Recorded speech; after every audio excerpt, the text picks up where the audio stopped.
They'll do anything to stop us, especially now. Because where is our opposition? He's been fighting for us for so long. So many schools of thoughts we've been through, yeah, to keep us strong. So tell me, what is it that you're willing to do to make our dreams come true? Yeah, make our dreams come true.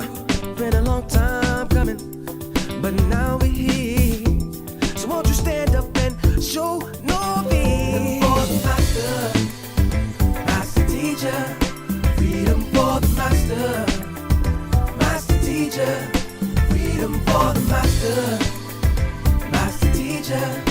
Freedom for the master, master teacher.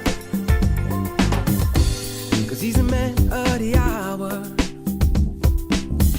They kidnapped him for building Tamarae. He put his life on the line for us all. And for the truth, the lies must fade away. Fade away. It's been a long time coming. Yes, let's be strong. For the 7 seals are breaking. It won't be long to make our dreams come true. For a life that's new. Some are called and few are chosen. How about you? For the master, master teacher. Freedom for the master, master teacher. Freedom for the master, master teacher. Freedom for the master, master teacher. Freedom for the master, freedom, master teacher. Freedom for the master, master teacher. Freedom for the master, freedom, master teacher. Freedom for the master, freedom, master teacher. Think not that we are earthborn, so come from earth we may be, but we are life-born spirit, and without knowing we can never be free. Knowledge of this was lost when we were cast into blindness. The master teacher came and broke the chains of bondage. For the master, master teacher. Freedom for the master, freedom, master teacher. Freedom for the master, freedom, master teacher. Freedom for the master, freedom, master teacher. Freedom for the master, bring it master teacher. Bring it freedom for the master, master teacher. Freedom for the master, bring it master teacher. Bring it freedom for the master, master teacher. Freedom for the master, master teacher. Freedom for the master, master teacher. Freedom for the master, master teacher. Freedom for the master, master teacher. Freedom for the master, master teacher. Freedom for the master, master teacher. Freedom for the master. They did everything in their power to take this land and make sure that what's happening right now does not go on. They tried every trick in the book. They ain't finished. They tried slander, defamation of character. They tried to rob brothers up, harass sisters on the street, stop every car coming down to make sure they did everything they could. And not one person come out and help us. Why? Because they had us marked as a cult. Oh, there's some crazy suicide cult.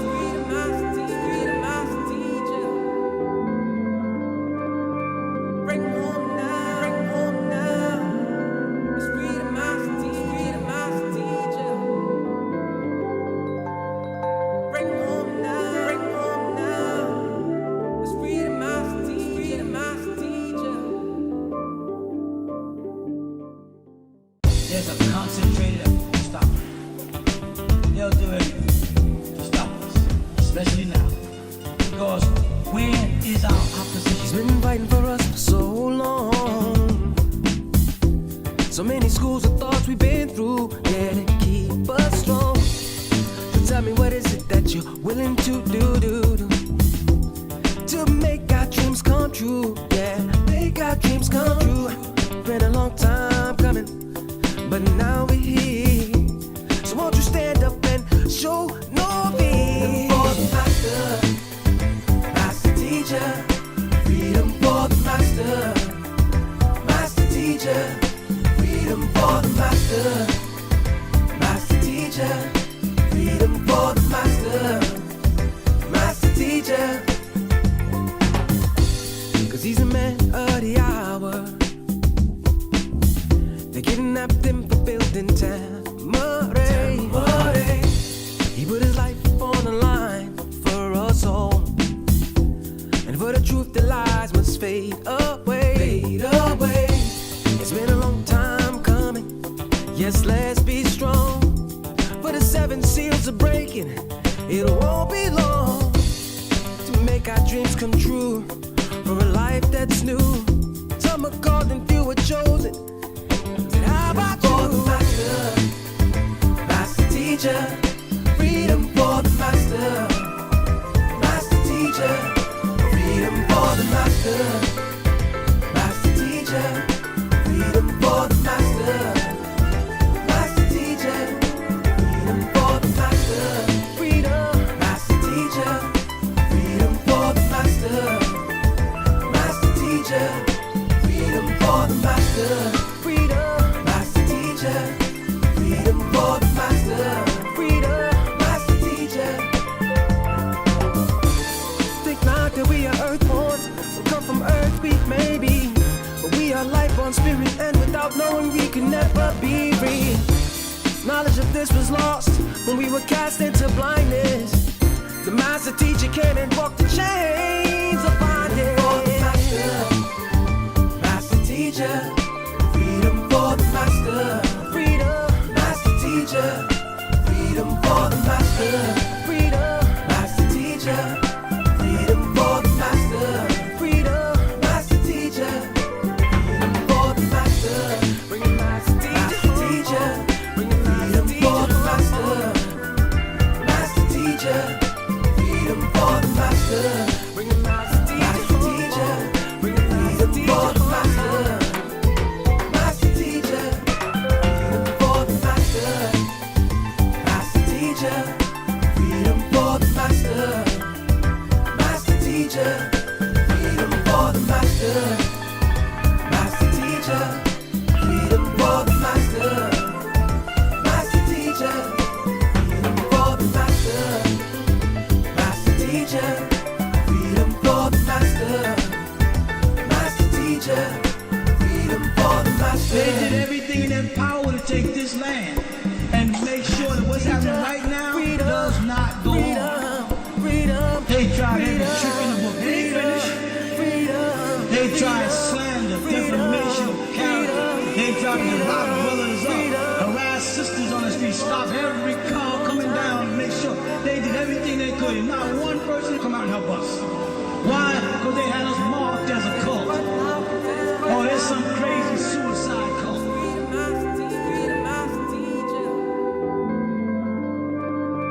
Bring home now, bring home now. It's freedom, master teacher, freedom, master teacher. Bring home now, bring home now. It's freedom, master teacher, freedom, master teacher. There's a concentrated effort to stop it. They'll do anything to stop us, especially now. Because where is our He's opposition? been fighting for us for so long.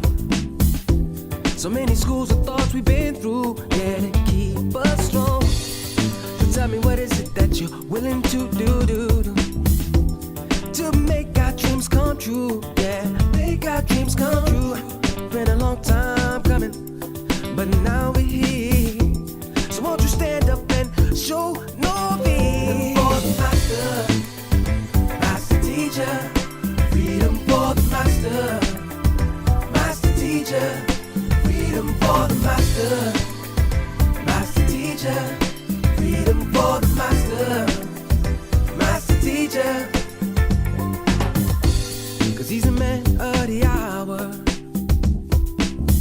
They kidnapped him for building Tamare. He put his life on the line for us all, and for the truth the lies must fade away. Fade away. It's been a long time coming. Yes, let's be strong. seals are breaking. It won't be long to make our dreams come true. For a life that's new. Some are called and few are chosen. Said, how about you? For the master, master teacher. Freedom for the master, master teacher. Freedom for the master, master teacher. Freedom for the master, master teacher. Freedom for the master, freedom, master teacher. Freedom for the master, master teacher. Freedom for the master, freedom, master teacher. Freedom for the master, freedom, master teacher. Think not that we are earthborn, we come from earth, we may be, but we are life on spirit, and without knowing we can never be free. Knowledge of this was lost when we were cast into blindness. The master teacher came and broke the chains of bondage. For the master, master teacher. Freedom for the master, freedom, master teacher. Freedom for the master, freedom, master teacher. Freedom for the master, freedom, master teacher.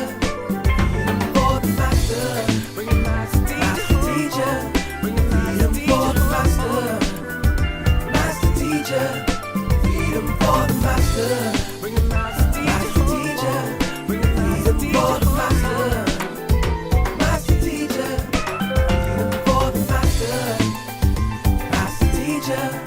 Freedom for the master, master teacher. Freedom for the master, master teacher. Freedom for the master, master teacher. Freedom for the master, master teacher.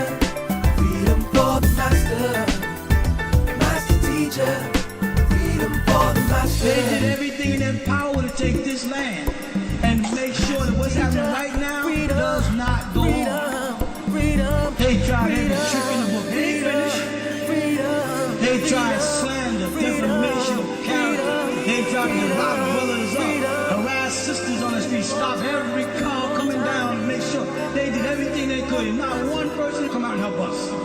Why? Because they had us marked as a cult. Oh, there's some crazy suicide cult.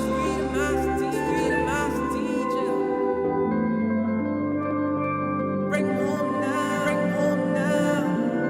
It's freedom, master teacher, freedom, master teacher. Bring home now, bring home now. It's freedom, master teacher, freedom, master teacher. There's a concentrated effort to stop it. They'll do everything to stop us, especially now. Because where is our opposition? He's been fighting for us for so long. So many schools of thoughts we've been through, yeah, to keep us strong. So tell me, what is it that you're willing to do to make our dreams come true? Yeah, make our dreams come true. Been a long time coming, but now we're here. So won't you stand up and show no fear? For the master, master teacher. Freedom for the master, master teacher. Freedom for the master, master teacher. Freedom for the master, master teacher. 'Cause he's a man of the hour. They kidnapped him for building Tamarae. He put his life on the line for us all.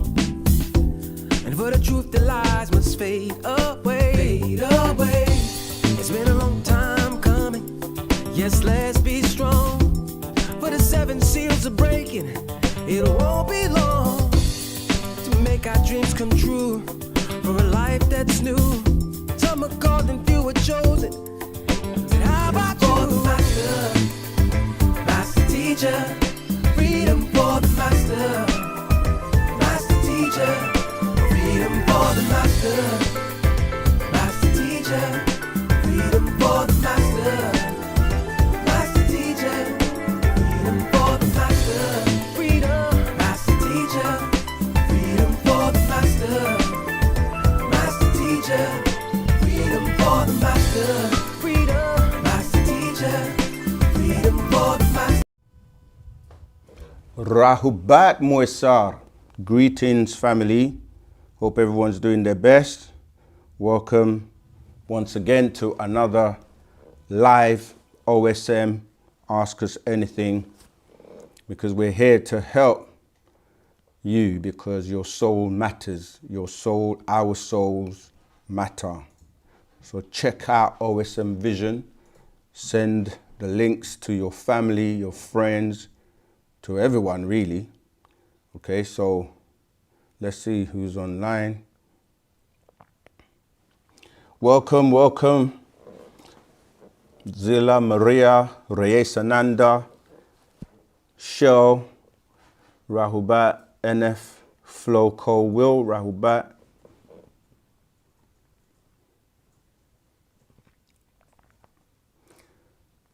Everyone on TikTok, Rahubat, as usual. It's great to have you with us.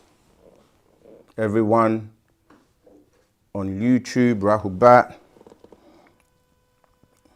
Trauma to Triumph, Rahubat. Maria, Rahubat. Coco Brown, as usual, Rahubat. All the regulars are joining. Make sure you like, hit that like button, and yeah, let everyone know we're here. We've got a call already. Voice note. Oh, voice note. Hold on, let me just do the, give the gratitude to our ancestors, and most of all to Power Nababianun, Dr. Malachi ZK York, free Dr. York every time. These t-shirts are available if you want to get them to help support, the awareness of the master teacher and his freedom fight. Then get one of those. It's summer, as you know. I coined that phrase, AI, African intelligence. With those t-shirts as well, because we've had a good few days of solid sunshine here in the UK. So, that's something we don't get very often. So we're very excited about that. But as you know, those t-shirts, the AI, African intelligence, they come in all colors and all sizes. The link is below if you want to go and cop yours right now and rock that for the summer. And we have another one as well, because here at OSM, it's all about putting out the facts and putting out the truth. And another saying is everyone wants the truth until they get it. So we have another t-shirt. We're going to put the link also in the chat. So those two t-shirts are exclusive to OSM Vision, AI, African intelligence, and everybody or everyone wants the truth until they get it. So, people always ask us, how can we help? What can we do to support? As well as the many projects we've got going. We've mentioned we've been working on building another studio so we can have even more, outstanding content for you. We obviously always working in the community. We have a Each One Teach One event coming up this weekend, this Saturday. So you can support us by buying a t-shirt. You can support us by being a subscriber. You can support us by liking videos.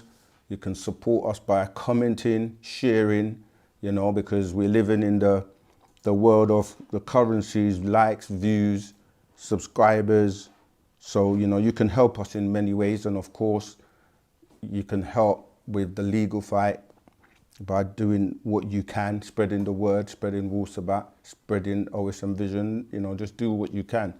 And we want to give gratitude to everyone who has been supporting us from the day. I want to give a big shout out to all the people behind the scenes, all the brothers that help answer the questions on the OSM Telegram, official OSM Telegram channel, which we're going to post as well. So you can join that group, so you can always get your questions answered. So we've got all those brothers and sisters, teachers around the world, and other brothers in different parts of the world, the US, that are, also pushing Wu-Sabat and teaching classes.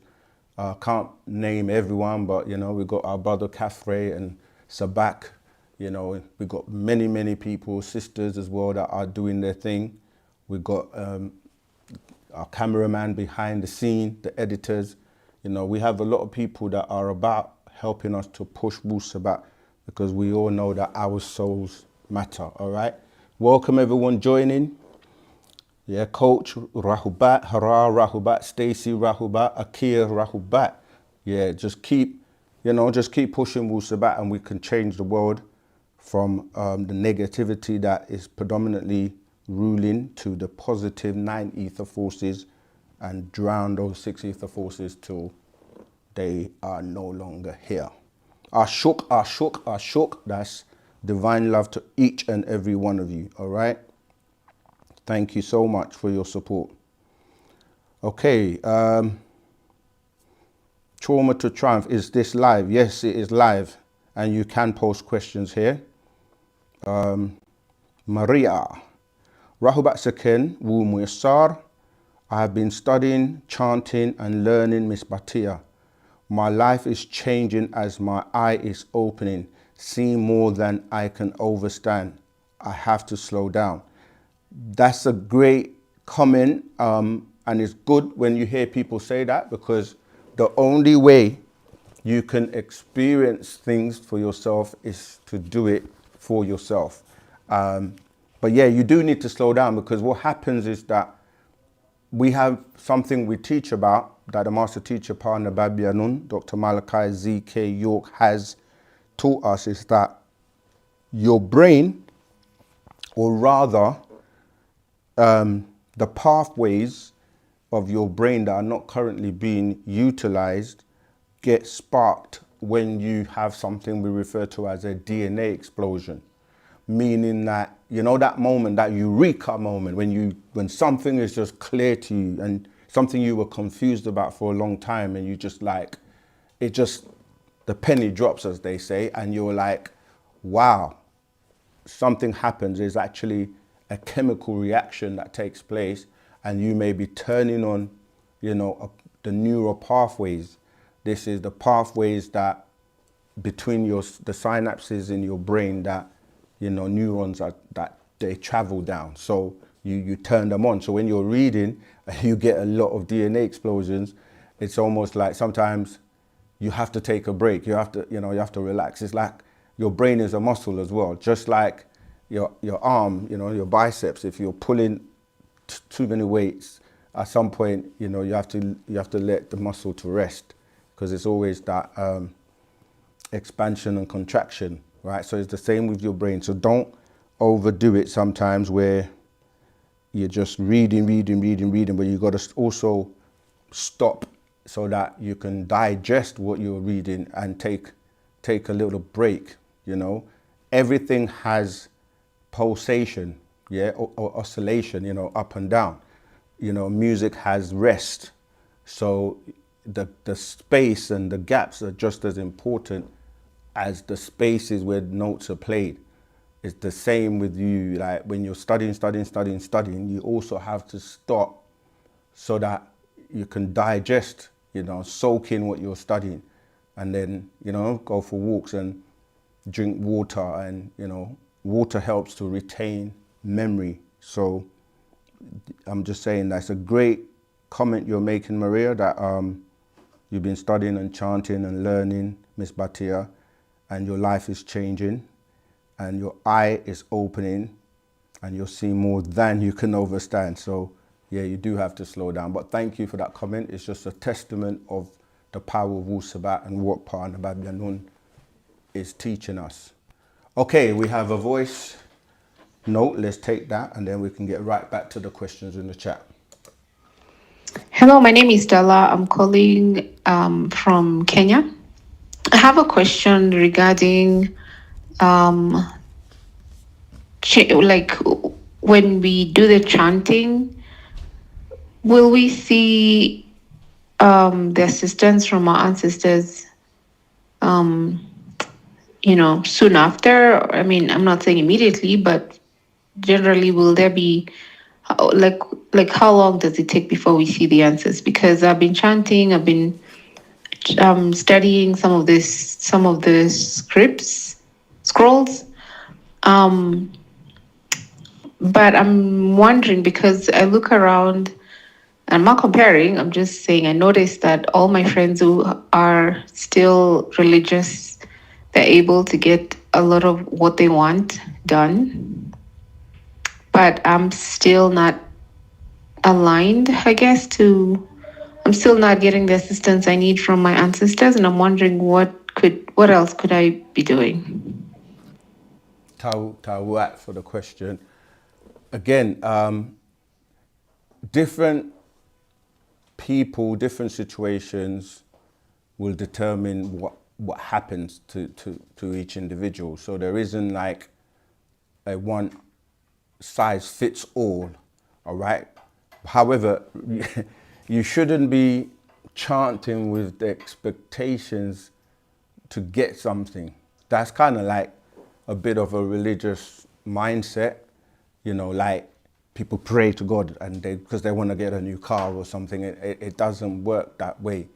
Or people just think like if they hear something like, oh, meditation has great benefits, and they go, let me fold my legs and sit down and close my eyes for a few minutes and then open their eyes and like, oh, why haven't I got? It doesn't work that way. And I think the more you want something, the less likely you are to get it, because it's not about your wanting of it. It's almost like you create a situation where the things you want are attracted to you. So if you are chasing things or going for something or wanting something, and if that's where the focus is, then your intentions play a major part in you getting it or not. So it's actually better to just focus on doing what you need to do and perfecting it without an expectation. So if you're a giver, you don't give to receive. I know people might think that sounds crazy, like if I give, I want to get back. But the intention of you giving to get is kind of not showing genuineness in terms of you're giving out of your heart. So I'm saying all that to say that, there are many aspects to your ancestors drawing close to you. And it's not just about just chanting. There are other things we do. You have to learn the rituals of how to set up an altar and communicate with your ancestors. And, there are things that you do as well as the chanting, as well as the studying, as well as your intentions, as well as your actions, So patience is one of the lessons you have to learn, to be patient. Sometimes people, they want instant gratification because the world now today is everything is, fast paced, and it's about drive through, everything is on like the food you get. It's just a drive through, a conveyor belt type of, energy that it's not nurturing. It's not like how your mother or your grandmother used to cook food and take their time and do, make it with love. So don't be in a haste. Some people might just be like, because we say the books have this magical solutions and affirmation in them, they just get a book and read it really quickly and just to say, oh, I've read the book or nothing happened, I didn't get anything from it. That's not, haste is not going to help you, because you're not comprehending and understanding what you're reading, and even better, putting it into action or practice. And some people are just too emotional or too sensitive, so there's a balance that has to be, you have to strike a balance in terms of everything has to be done in moderation, and you have to do it with the intentions of, and sincerity that you're doing it with. So don't give up. That's like I said before, where you just sit down, fold your legs, close your eyes and said, I've meditated and I'm not getting the results. It takes time, because let's just use that example. When you're sitting down alone is can be uncomfortable for someone who's not used to sitting, say, in a lotus position, because your actual muscles and body have to adjust. And the reason you sit in that way is because there's the way the circulation of energy flow goes, you know. But if you can't do that, you can still sit in a position that's comfortable for you. I'm talking about that's just sitting and knowing how to keep your back straight. Then there is like the breathing, right? The breathing that goes with it, how you get yourself in that rhythm. And then of course, when the relaxation, how to relax. And then even before you start closing your eyes, and when you close your eyes, you still have to deal with the noises that are around you, because now you're trying to focus your mind. You start to hear every noise around you that you probably didn't pick up before, you know? So you may start hearing the tap that's dripping, or some noise that was very distant, but now it's almost like it's right there. So now you have to deal with silencing all those sounds. Someone on TikTok said, what about neurodivergent individuals who can't quiet the mind? Right, everything comes with practice. This is what we're saying, like everyone is different. Not everyone's gonna be able to use the same methods to achieve a result. You know, some people are gonna need other things or other methods, right? So let me carry on as I was saying and come to that. So then you may have to find a spot on the wall, or use a candle or something that's going to focus your attention on a specific spot. And all of this is going on all at the same time. And then, like I said, when you close your eyes, is your mind now starting to distract you, because the mind itself tries to elude you. It tries to distract you from paying attention to it, because by nature, that's the stimulants that you get from the world of constant noise, constant lights, constant distractions. All of these things will play out as you're practicing and getting yourself to learn how to meditate. So eventually, if you continue doing it and doing it and doing it over and over again, and like even when you get distracted, you hear a car or a motorbike or something in the distance, it breaks your concentration. Then you have to go back. And you keep doing this over and over and over again, and working with your mind to say, look, let's work together, work with me on this. Eventually, you're not going to feel the discomfort from the way you're sitting. Your posture is going to be better. You're not going to be affected by the noises or the lights and colors around you.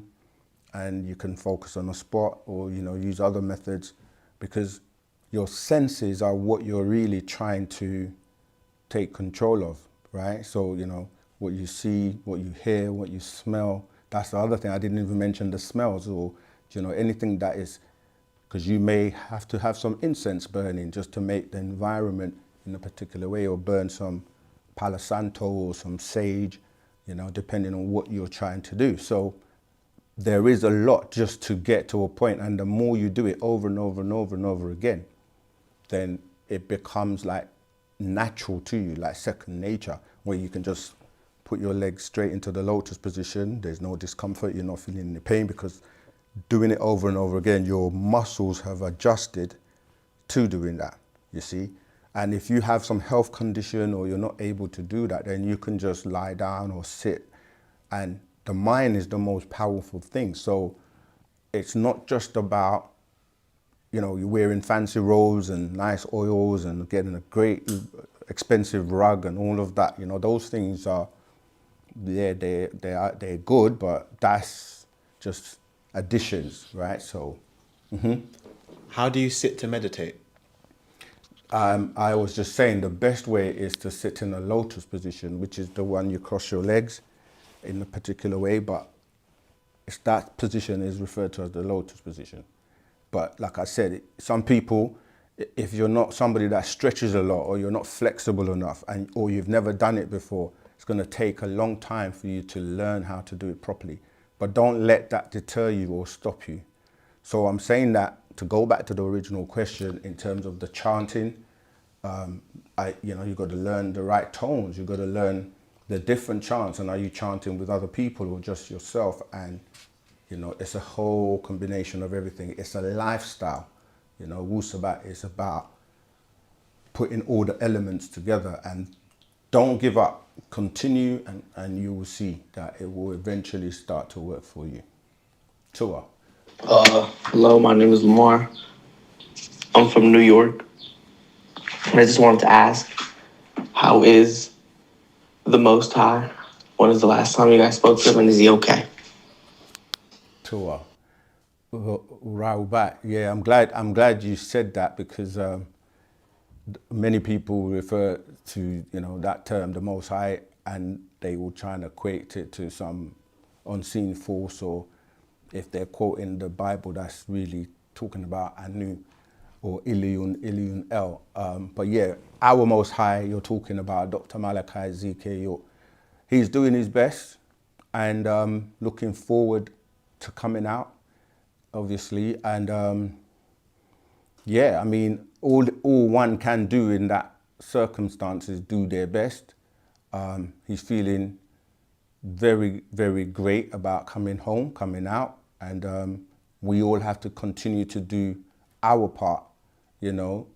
It's about our intentions, our positive thinking, our chanting, our unity, most of all, showing ourselves, each other, that are shook, and that unity. We have to unify and get the job done. Wu-Sabat is here. It's the answer to the troubles of the world.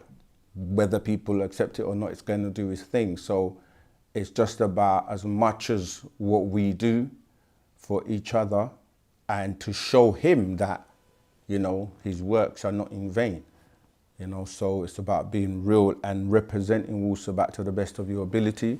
Like if you say you're a Nuwapian or a Sabian, then represent. Like when I see you, do you have some symbol, our anctuaries, or do you have a crown? Do you have your mijal? What people know as ninti braids, or what do you represent the culture with that? When someone sees you, they're like, oh, that's a Nuwapian. Just like how when you see a Sikh or people of other cultures, you say, oh, that's a Chinese or whatever. So yeah, he's doing the best that one can do under the circumstances, but there's nothing as more beautiful than for him to come home. So let's keep pushing that energy. Give thanks. Okay. Rahubat Musa. Rahubat Zamal. My name is Hafuz from Philly. I got a question. Do you know what's going on with all the orcas attacking these boats? Going on, basically throughout the world. And of course, orcas are dolphins. Also, I got a question about how to continue to develop spiritually, as far as developing or setting up altars and everything. I haven't gotten a whole lot of the scrolls, as I'm trying to get back. So those are the two questions. Thank you, brother, and I thank you for all that y'all have done. Tawat. I don't know specifically anything that's going on with what you're asking about, but we do know that as we're now in the year of exposure, and what we've been teaching by way of Panda Babyanun for years, in terms of there are many, many different types of beings and life forms in the seas, particularly sirens and what people refer to as mermaids, and that they are also being found more and more now, like to prove what we've been saying. I know there are lots of AI generated videos that are showing, some of these like mermaids, etc., being discovered fishermen and finding stuff. So some of the extraterrestrial beings that are in the seas, because remember that the dolphins, for example, are related to us because they were the original carrier of, the capsules that that germinated the water on this planet for us to evolve from the waters. And when I say us, I'm talking about the original Nagaru seeds that came from land onto water first. So a lot is going on, and they use like echolocation and certain things, and it's actually interesting you asking that question, because I watched a movie recently. I'm trying to remember the name of it. It's not Jaws, but it's that type of a movie. I can't remember the name of it, but they were showing you how they're using technology to control a lot of the sharks and different types of beings underwater. So, but we do know, like I said, that a lot of things are happening with the sirens, and people are now discovering and finding things. I don't know what's actually specifically going on, so I would only be to that particular point you're asking about. But there is a lot of things underwater as well that are going to start to come out, and a lot of extraterrestrials are underwater, and some of them, you see some of the crafts that come out of the water and then go back into the water. So possible that there's a disturbance going on with this whole disclosure and exposure of things that need to be made clear to people. The second part of your question really comes down to being around a community. So you're studying the books and putting what you're studying into practice, but at the same time, you have to be around the community to get the updates and to get information that is shared from mouth to ear. And a lot of people watch our videos, and because we're on YouTube and we're worldwide, people want to just like take bits and pieces of what they want to help them, but that will only take you so far.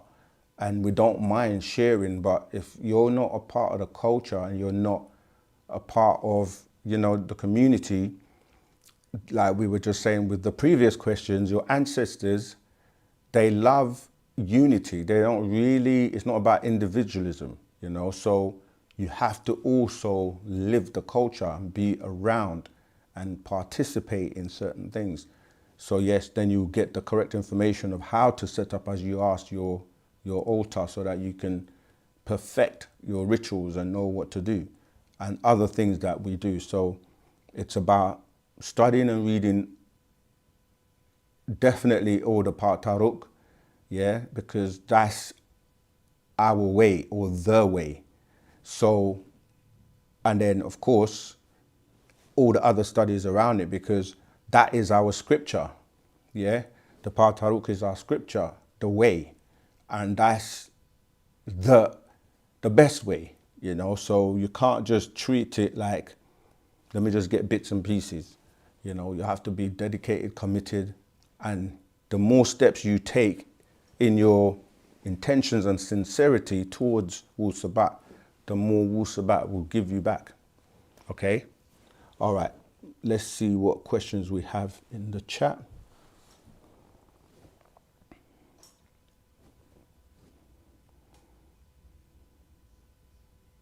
Okay. Remember, just to remind those who have just joined, we got those great t-shirts, African intelligence for AI, because it's all about AI right now. As you know, AI can be used in a positive or a negative way.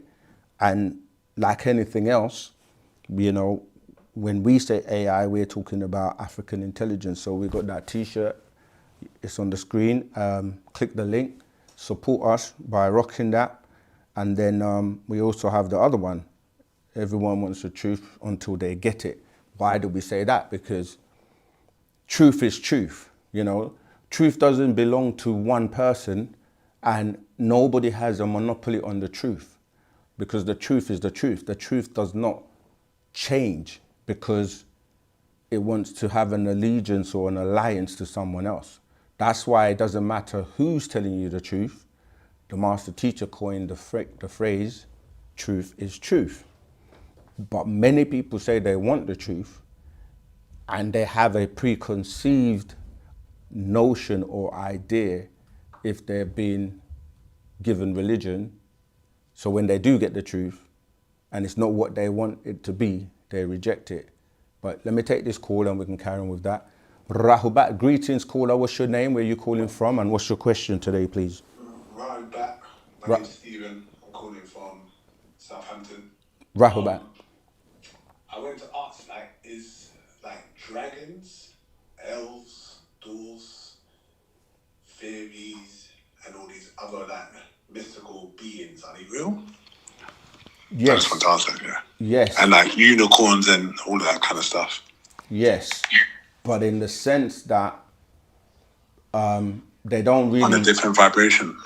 No, they're real in the sense that what people don't fully understand is that there was a time where the beings, these extraterrestrial beings, were experimenting with many things on the planet. They were trying to create different beings and compete with each other to see who would come up with the best creation.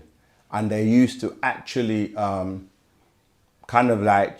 you go to, let's say you go to a show and people bring their different inventions or different cars or different things to showcase.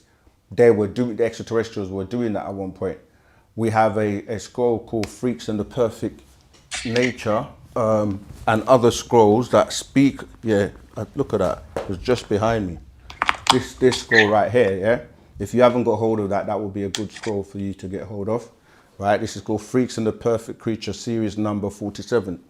And just different hybrids and different mixes where you see when you start studying, say, the Hindu religion or Hinduism, and you see they have deities that have 6 arms and many legs and all of that. So some of these beings came by way of these experiments. That's why when you're reading in the Bible, they will say there's some beings that have 6 toes. And like you say, when you read about, the master teacher explains about orbs, that orbs are actually, or fairies, as you said, what you're calling fairies. These are little orbs that they recycle, okay, with the Adamite's female when they give them birth or when they're pregnant, because some beings are not allowed to leave this planet. So they're quarantined here. So when they're pregnant, these fairies, they basically incarnate into the babies that are born, because it's a constant recycling. Like you say, things like unicorns and like dragons and certain things were, when you look at the word dragon and it's mentioned about Draco or Draco, is really where the word dragon also comes from. So these are some of these draconian extraterrestrial beings that are reptilian. So when you're saying dragons, you're really talking about some of these reptilian beings. So by the time it gets into the English, over years and years of misinterpretations, the essence of the real thing that took place gets lost. But yes, some of these beings and different hybrids, even when you look at the goat of Mendez, for example, that is a crossbreed between 2 different beings. And so you see it has breast and a human form, and then it's got a goat at the bottom, right? So this is what people refer to as Baphomet. Some of these extraterrestrial creatures from different places are so grotesque. Well, we look at them as being grotesque, but they look different. And so they didn't, if you read the Bible, sometimes it says somebody wouldn't be allowed to see them, or they would have to speak to them from, behind a bush or something, because they knew that if they showed themselves in their true form, the people would be scared of them. So yeah, there are different aspects of the story, but when it gets into, like I said, the Bible and stuff, they lose the actual essence of what actually took place. But as time goes on, on movies and shows like Star Trek or Star Wars, they will show you different beings in different forms that look like, do you know what I mean, like animals or whatever mixed with this and that. So these are the same types of extraterrestrials that appear in the Bible as you say, in the way that people might call, you know, unicorns or separate types of beings. Does that help? Yeah, thank you. Can I ask one more? Tua, yes, go ahead. Okay. So like for like the sun, they say like the sun is activating our abilities. I believe, like a lot of people are saying there. What does that look like? What do these abilities look like? Do you understand? And Tua. within Wu-Sabat, what's say like the average person's at level 1. What does level 100 look like? Does that Okay. make sense? Yeah, like, yeah. As a human being, like so. Yeah, it makes sense. And when you say 100, I know what you mean. It sounds like a lot, but really, the highest number is 9, right? In terms of when we're just using base 10 mathematics, because you go from 1 to 9, and then any numbers after 9 are compound numbers. So you go 0, 1, 2, 3, 4, 5, 6, 7, 8, 9. When you get to 10, you're just taking 1 and 0, and 11 is 1 and 1, 12 is 1 and 2. So those are compound numbers. So 9 goes to the point where it becomes 9 to the 9th power of 9, which is what they will consider infinity, but that's the highest number. So the reason I'm saying 9 is because you're dealing with ethers. And when you say, what does it look like? Well, what the sun activates, like you have melanin for melaninite beings, yeah? We have another scroll called the Melaninite Children, which you have to read if you want to study the power of melanin. See if I've got it here. Yeah, here you go. Well, today I'm just turning around and the books are right there. Right, this scroll called the Melaninite Children. Yeah, it's a scroll that goes into great detail about melanin. And so when you're saying the sun, the time we're in right now is referred to as the sun cycle. But there are different levels. So when we're studying and learning things, you may hear something, but there are degrees or higher levels to that thing. So some people will say, excuse me, we've moved from the age of Piscean to the age of Aquarius, or the Aquarian age. Other people will say we're in the golden age. Other people might say we're in the sun cycle. But all of that comes from our stuff as those original ontologists. And our science and our spiritual science is known as nuwapu, okay? Wu-nup or wu-nuwapu.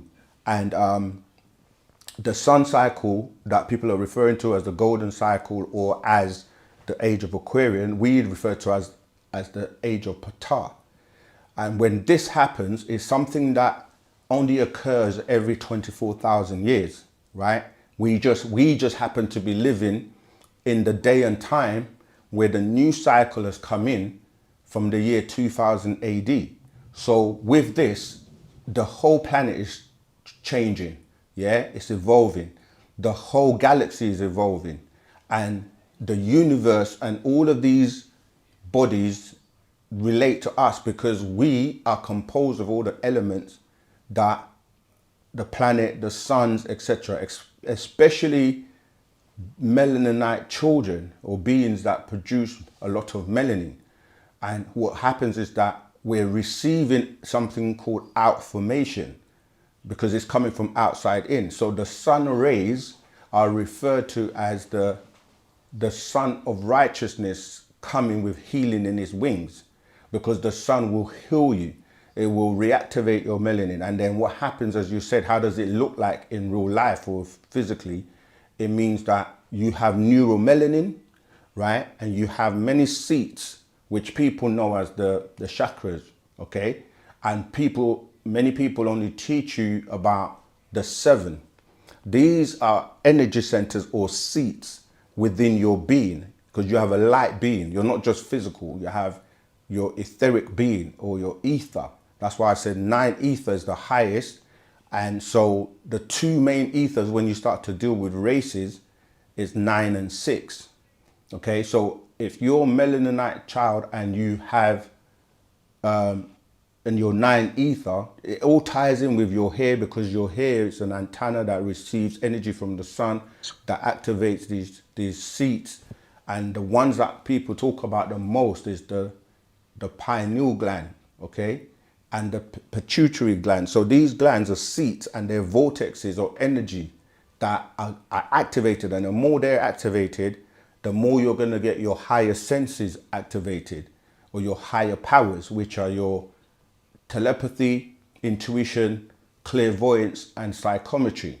When you're aligned with these beings and your energy being is getting more power, and then you get to a point where you open your pineal gland, and these lead you to, the more you study Wu-Sabat and put it into practice, you transform yourself inside out and may be worthy to receive or get your barothry gland reactivated, which was taken away or maimed or turned off.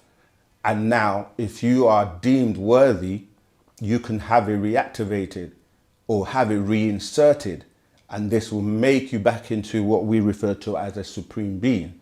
So you start to use more of your brain, like you start to be more intelligent, because studying opens up those pathways I mentioned about in your brain, known as neural pathways.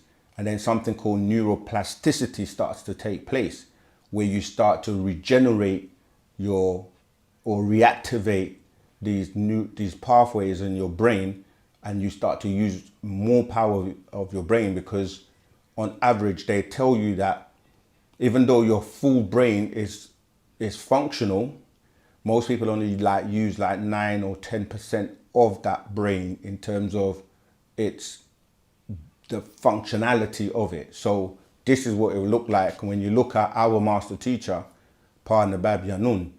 He is a supreme being.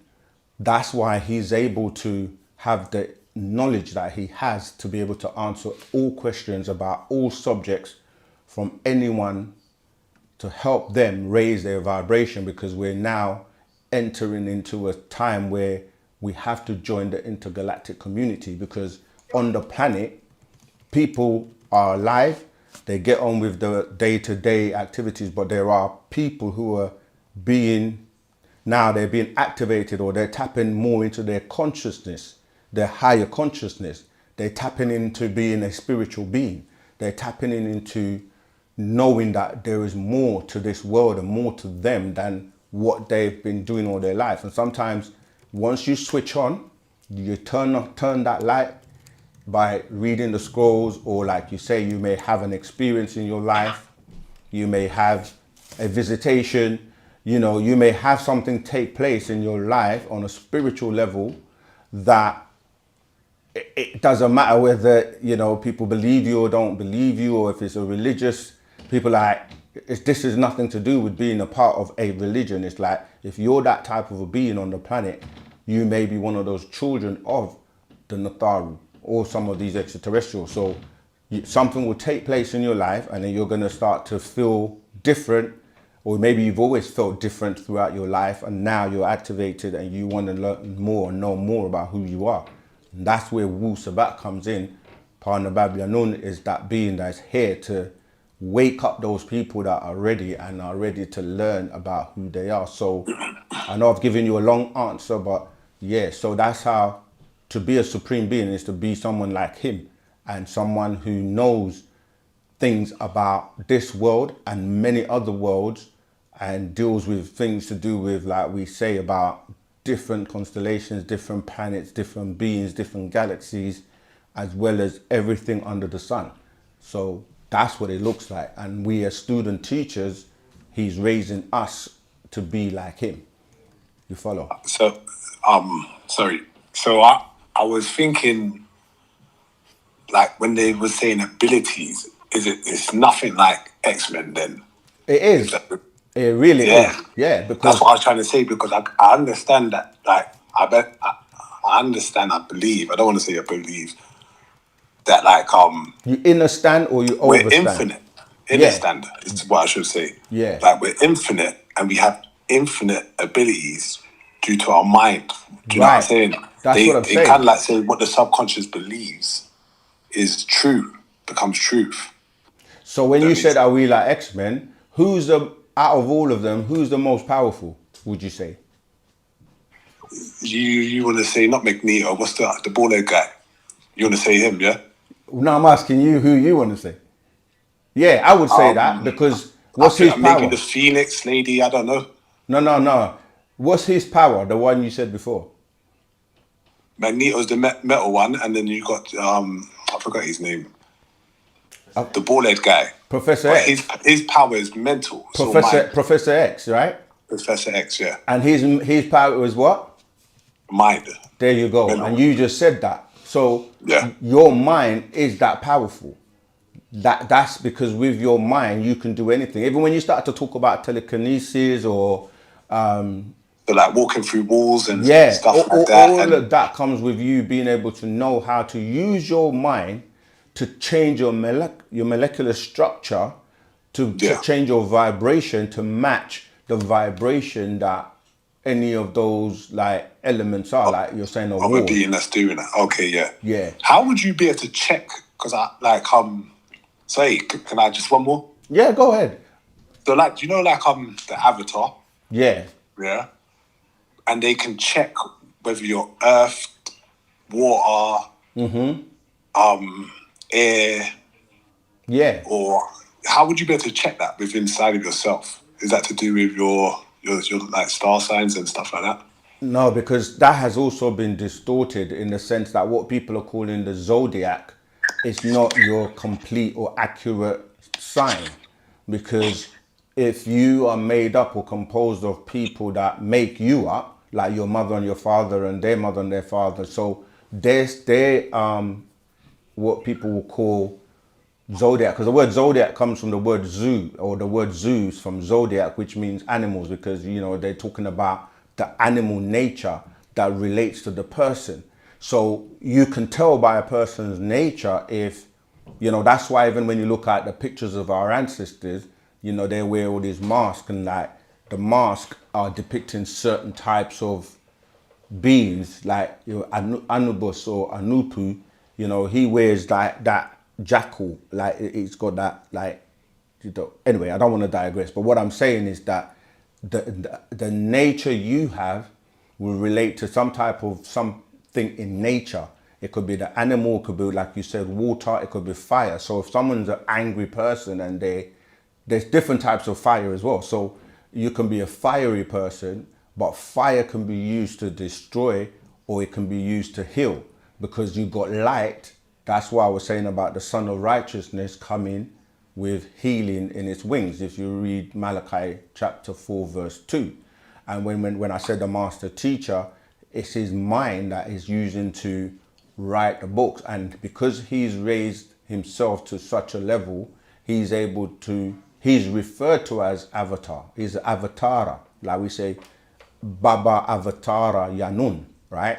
Because he's a being that can basically channel, right, any like beings that he wants, and he can basically be utilized, or his being can be utilized, not in the sense like that's why I said there's always levels. Like there's some people who their bodies can be utilized by six ether forces, which is referred to as a possession.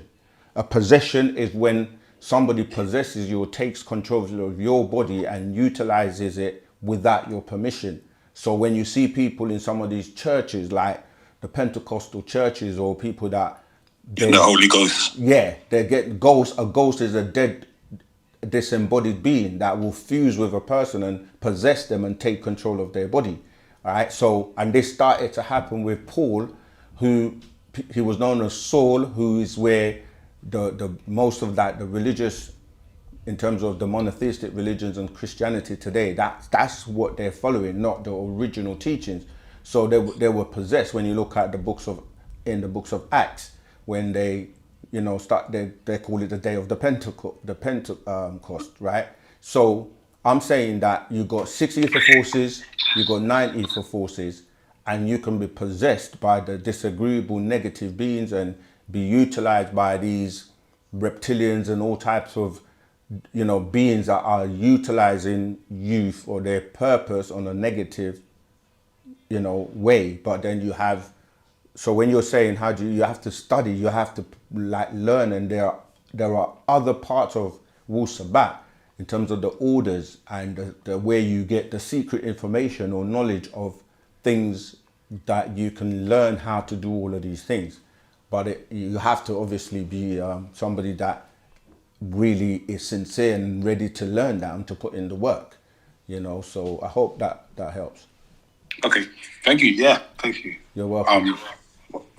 Thank you. I don't know how to say thank you in the It's language, okay. but It's a tawuat or tawutak. Tautat. That's Okay, perfect. thank you very much. Nice one. And Alright, tak bye. atirafu zaman. All right. Right, let's go back to the chat. Oh, we got another question. TikTok. Yeah, let's go for it. Yeah, TikTok doesn't really get much questions answered, so let's. TikTok says, have been watching you recently and it's making me want to convert from Christianity, but it's scary. That's such a great question and a good point. Many people say the same thing, and we have to ask you, right? Why are you scared? What are you scared of? And we know why. And that's the biggest step to get over, because there's nothing to fear but fear itself. Meaning that the only reason people are afraid is because the deity or the God or whatever being that they're afraid of, they're afraid of God because he says he's going to burn you up in a place called hell if you don't do as he says. And it's a big contradiction because he also tells you at the same time that you have free will. And we're like, if you have free will, then you're free to do whatever you want. So why are you afraid? And why would he punish you for giving you the choice to be able to choose whatever you want? So you can choose not to want to follow him, right? And if fire, right, burns things that exist physically, because fire needs something to consume, and fire needs oxygen, right, to consume whatever is consuming. So it needs, let's say you have a piece of paper. The fire can only burn the paper because there's paper for it to burn. Now, when you look at yourself, when you're supposedly crossing over, or as they put it, die, you don't have a physical body anymore. And you're just a spirit or energy then, for simplicity. You can't be burnt. And the fire that they tell you about in hell, that it's going to burn you, they say it's going to burn you forever. You can't burn forever, because if the piece of paper, going back to my analogy, is consumed by the fire, there's no more paper to burn. So if you're burning over and over and over and over again, like you're burning this piece of paper, but the paper just still remains and you can't get rid of it, then that fire can't be very hot, or it's powerless basically. So the things that people are afraid of, why they don't want to leave religion, and to be honest, this might be controversial or some people may not like this, but religion is for failures, for people who fail because they wait for someone to come and save them. They follow things that don't make sense.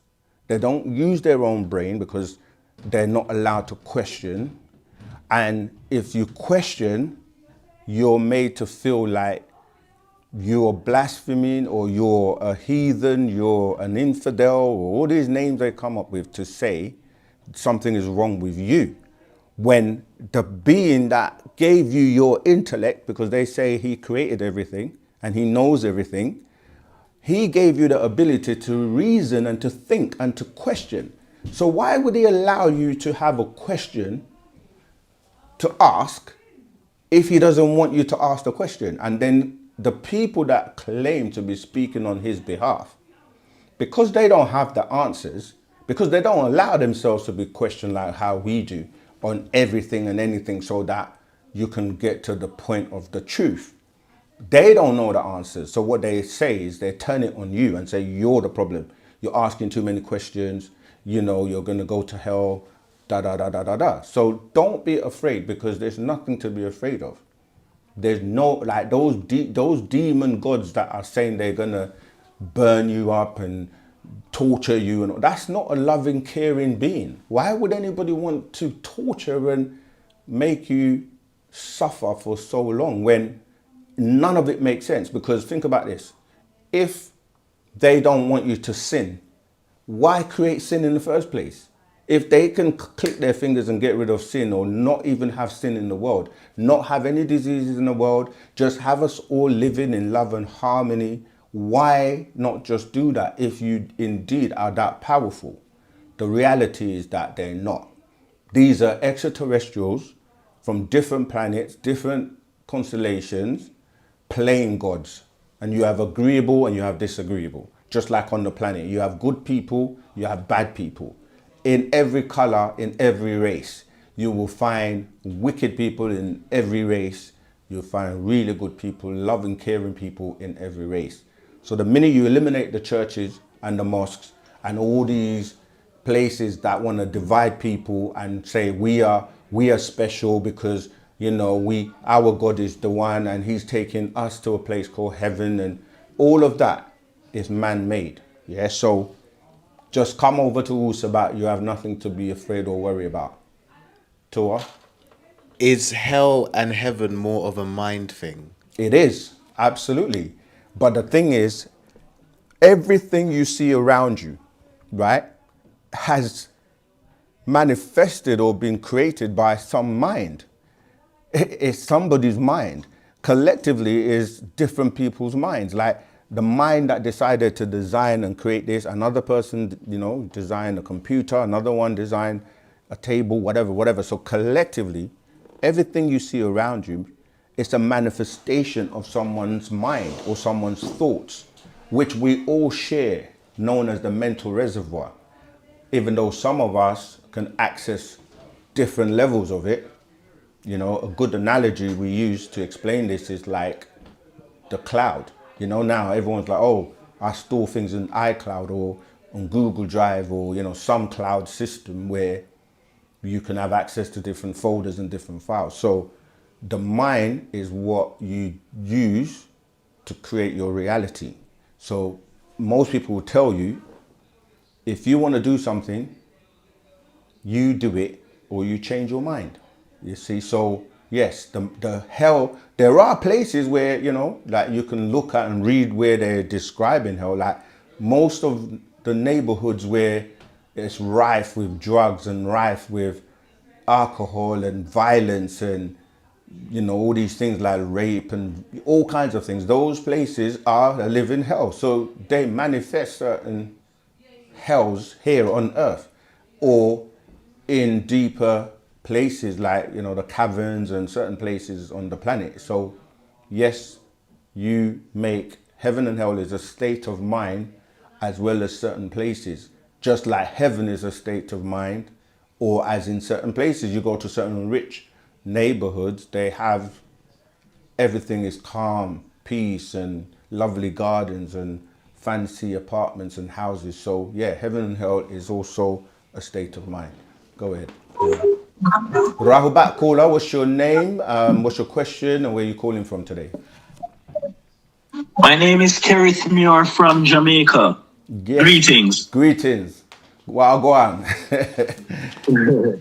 Yes, that's how you say it. Yeah. Okay. So my question is, if there was this God that was going to make us insanely rich forever, if we serve him for all eternity, tell me, would all that wealth and riches be worth it if we had to live in fear of this God forever? Like, imagine if this God can condemn any of us if we made a mistake, or he could condemn us if we didn't keep the Sabbath right. Just like how a man in the Bible was stoned to death for gathering firewood on the Sabbath. Keris, you finished? Yes.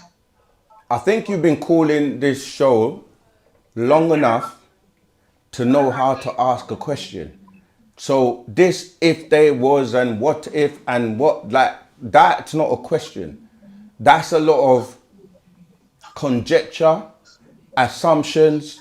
Like, we don't really operate on what if and what if. Like, that's just anyone's opinion. We're not here to give you opinions. So if you want to ask a question, like, I know you should be reading some of the scrolls by now, like, so you can formulate a clear question, because that's the spell. That's what happens. These what ifs and opinions, and like, people just make up all kinds of stuff. So do you want to try again and ask a more clearer question?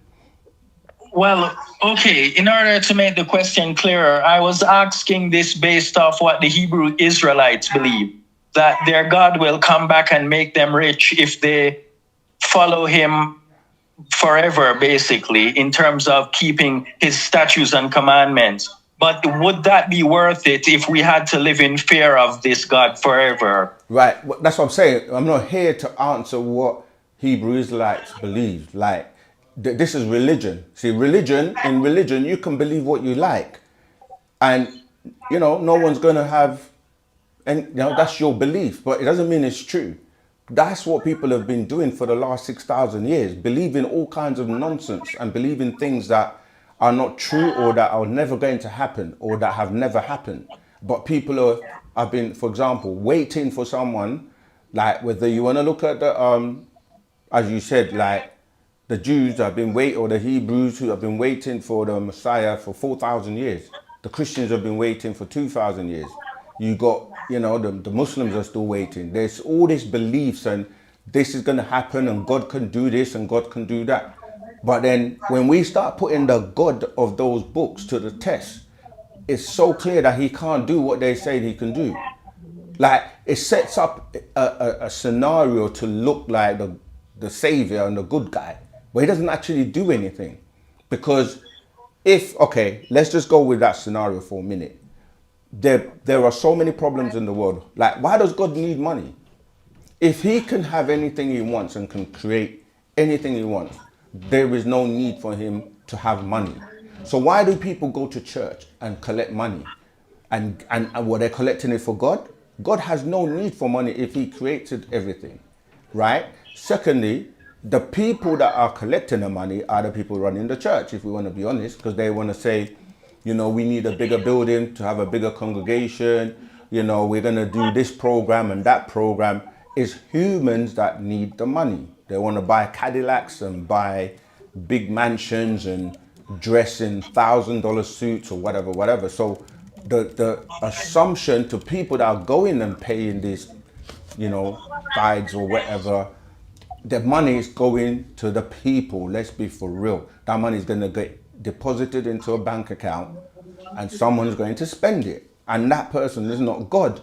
So this whole idea of money is like, God has no need for money, and he can just get rid of, like I say, why is there poverty? These are the questions we should be asking. We shouldn't be setting it up to say, if I believe in you forever, one day you're going to give us money to live ever. No, like, do it now. Get rid of all the poverty in the world. Can I say this? Okay, if I erase the question in the sense of asking based on what the Hebrew Israelites believe, if I just purely ask the question, is it worth it to follow any God if you have to live in fear of that God? No, absolutely what would your not. answer be? No, why do you have to fear God? You are God. Exactly. You are the God that you're looking for to help you, because as we say in Wu-Sabat, and we say many times, you want something done, you have to get up and do it. You can't put an empty plate on the table and say you're hungry and you're starving and pray from noon or from morning till night or the shadow hours for food to magically appear on that plate for you to eat. It's not going to happen. That's facts. That's a reality. It's so any being that wants to condemn you for not keeping religious rituals is a negative being. Absolutely, because why would he do that knowing that you're going to fail? Why put you through a test if he already knows the outcome of the test? Because he supposedly knows everything. He's omnipresent, omnipotent, and, you know, all powerful, almighty. These are words they call him, the Almighty, you know, the Creator. So if you Yeah. have all these attributes, but then you can't do it, then it just sounds nice. Like anyone can have a million titles, but can you deliver? Because that's what matters at the end of the day. So the reality is, we keep telling you, it's extraterrestrials that have put these books together by way of the spell of religion, 6 ether spells that people today are following, like I was saying before. People in religion, if they're smart, if they're intelligent, they won't stay there for long, because after a while it's not going to make sense. They will leave and find their way to Wu-Sabat. If you're a failure and you failed in life and you just want to like hold on to something and believe something just so you have some type of hope in something, then you're going to fall for these religious, you know, wait until you die to go to heaven to receive honey and milk and gardens and maidens and virgins and all of that stuff you can get right here on the planet. So it's a trick. It's a big trick. It's a big lie, and it's time to dispel of it. See, the spell needs to be dispelled. We have to dispel of this spell and wake up and come to reality. That's why I did a class last week called Reality. Many people are not living in reality. They're living in a belief system, and they're living in fairy tales, and they're living in a lie that when you take it apart, it will fall apart. Because in the same books that you read, it tells you the time will come when the truth will come.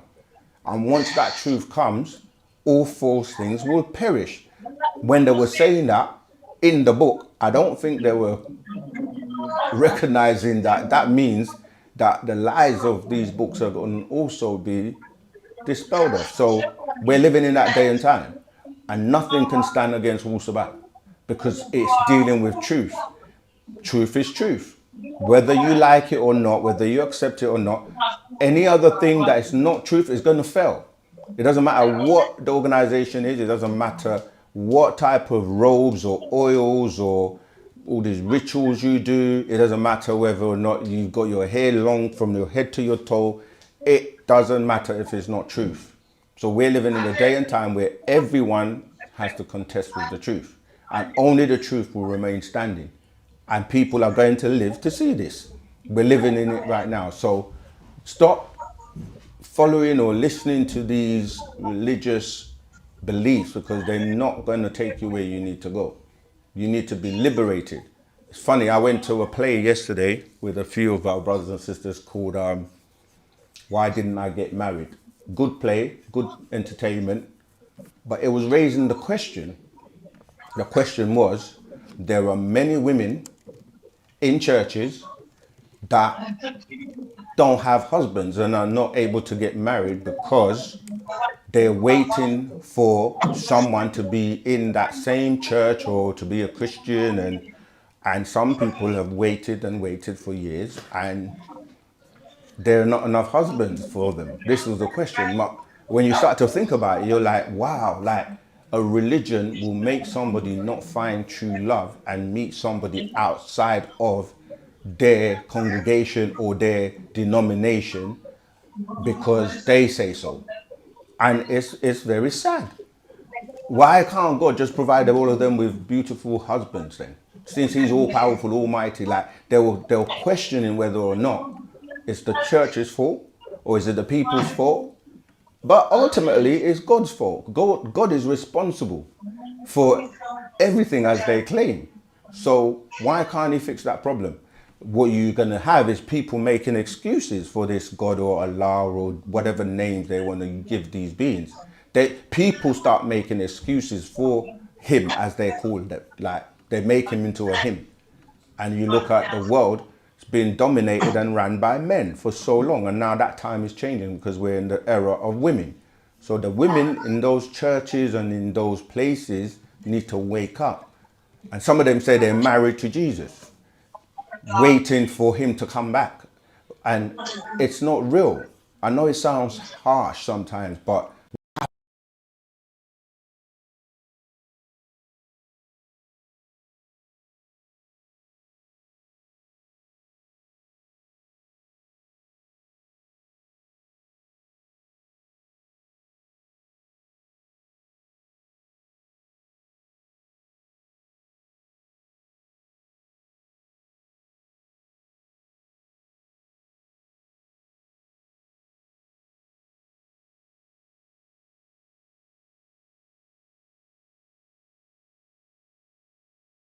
And have a high vibrational child. a little bit higher, because the offspring is going to gain from both sides. So yes, but then if you can't go beyond a certain vibration, then unfortunately, no. What do I mean by that? It's like 1 + 1 is going to be 2, isn't it? Right? But if you have 1 + 4, you're going to get 5. If you have 9 + 9, you're going to get what? 18, which is multiple of 9 anyway. But I'm just saying that you can only go as far as the composition of what you're made up from. Yeah, so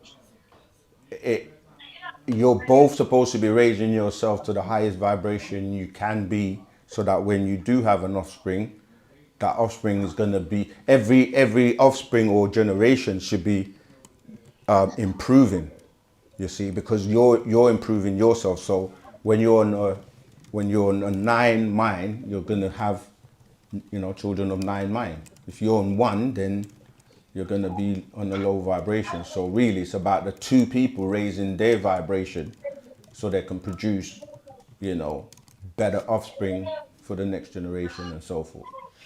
Tua, you still there? Yes, thank you. Most welcome. All right, let me get back to the chat.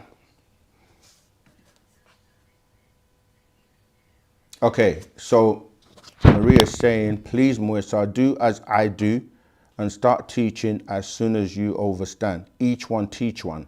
Show our master teacher we want him to stay and see our positive change while he is still with us. I couldn't have said it better myself, and the way we explain this is our worst is better than their best. You can read one book of Wu-Sabat, study it well, master it well, and teach on that one book.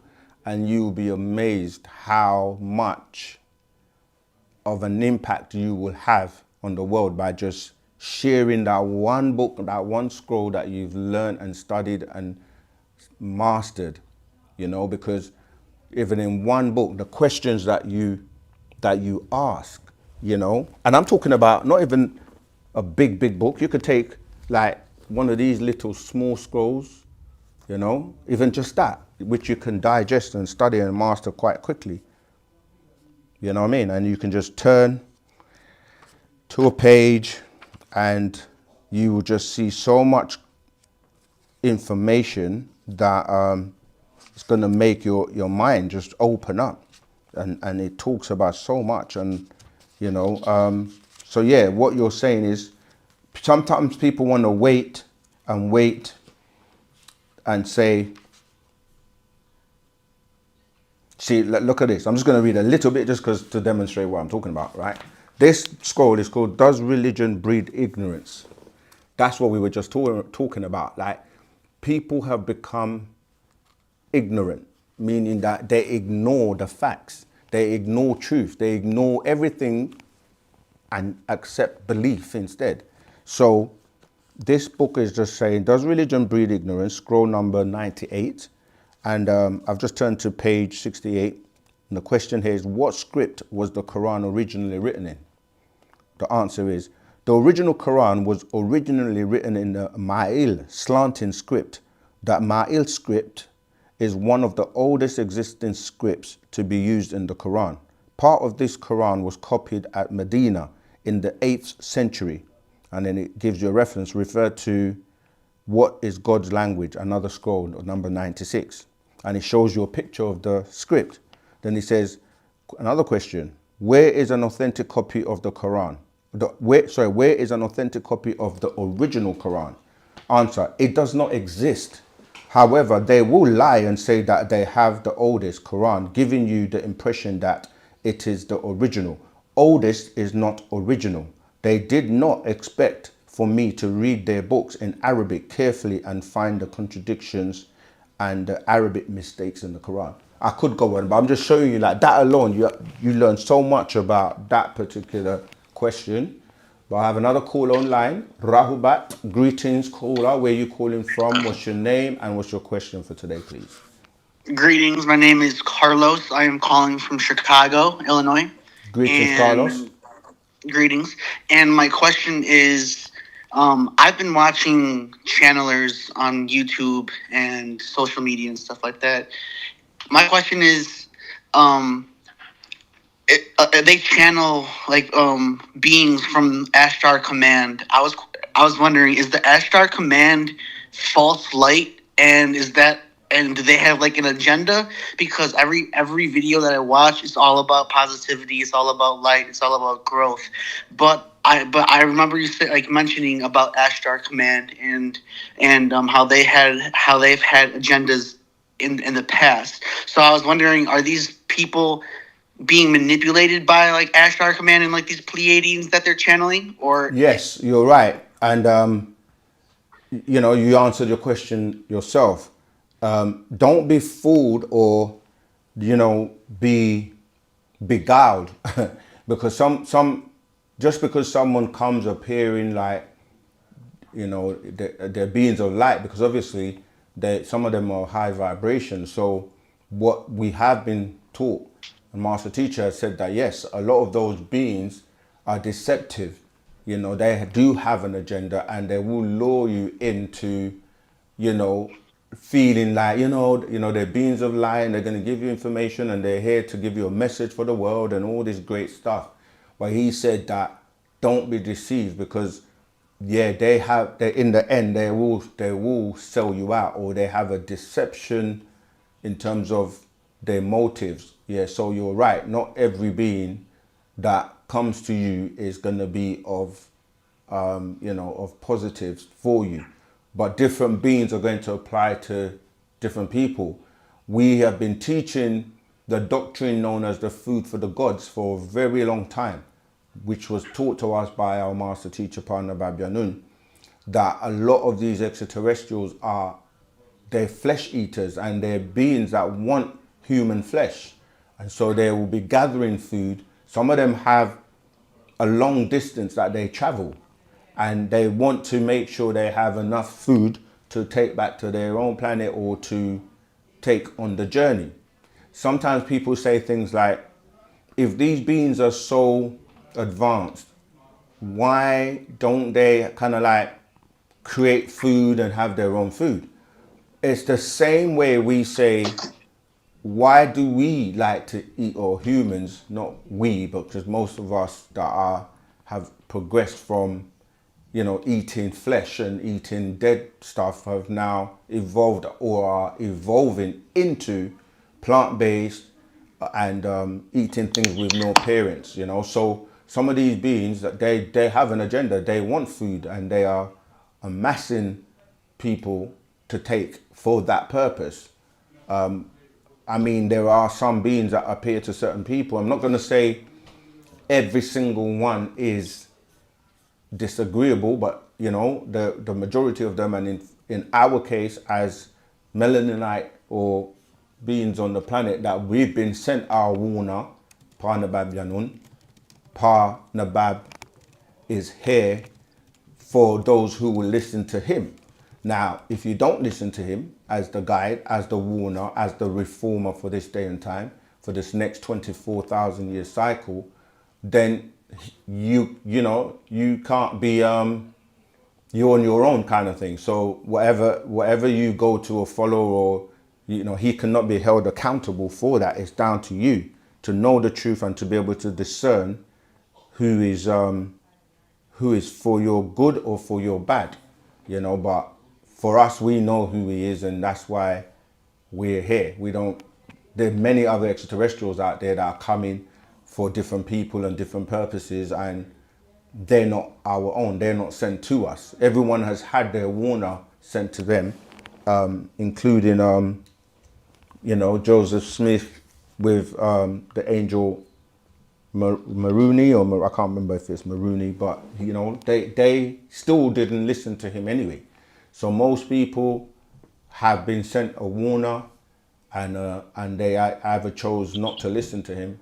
But we are in a different day and time, so yeah, that's why we listen to him. He's the voice that we listen to.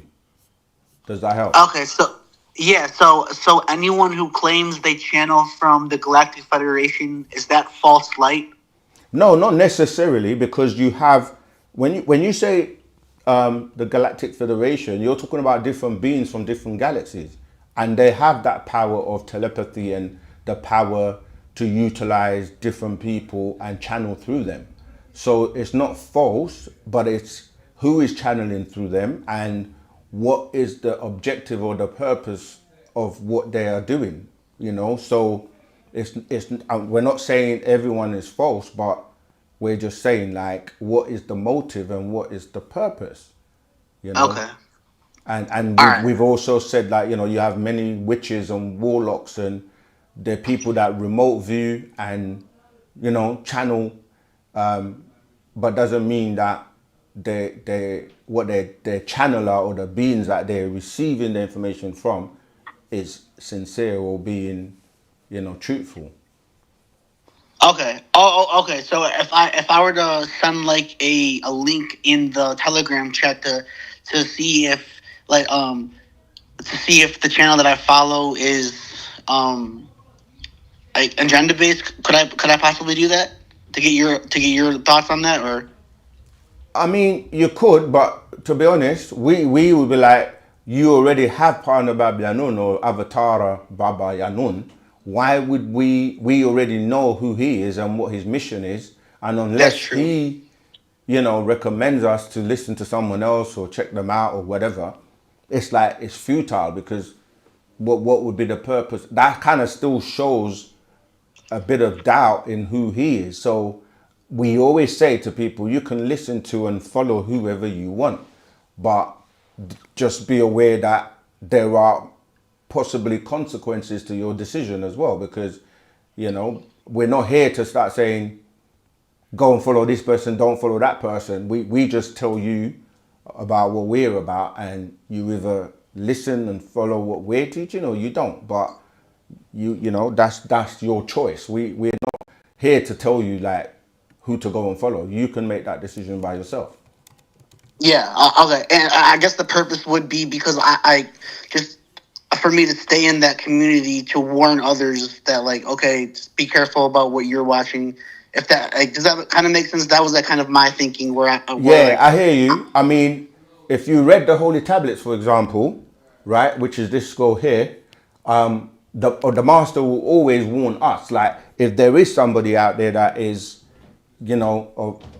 doing something sinister or has some kind of sinister objective, then he will tell us. Like for example, again, this might shock some people, but when the movie came out, what was it? I don't remember the full title, but the movie about the Ouija board, right?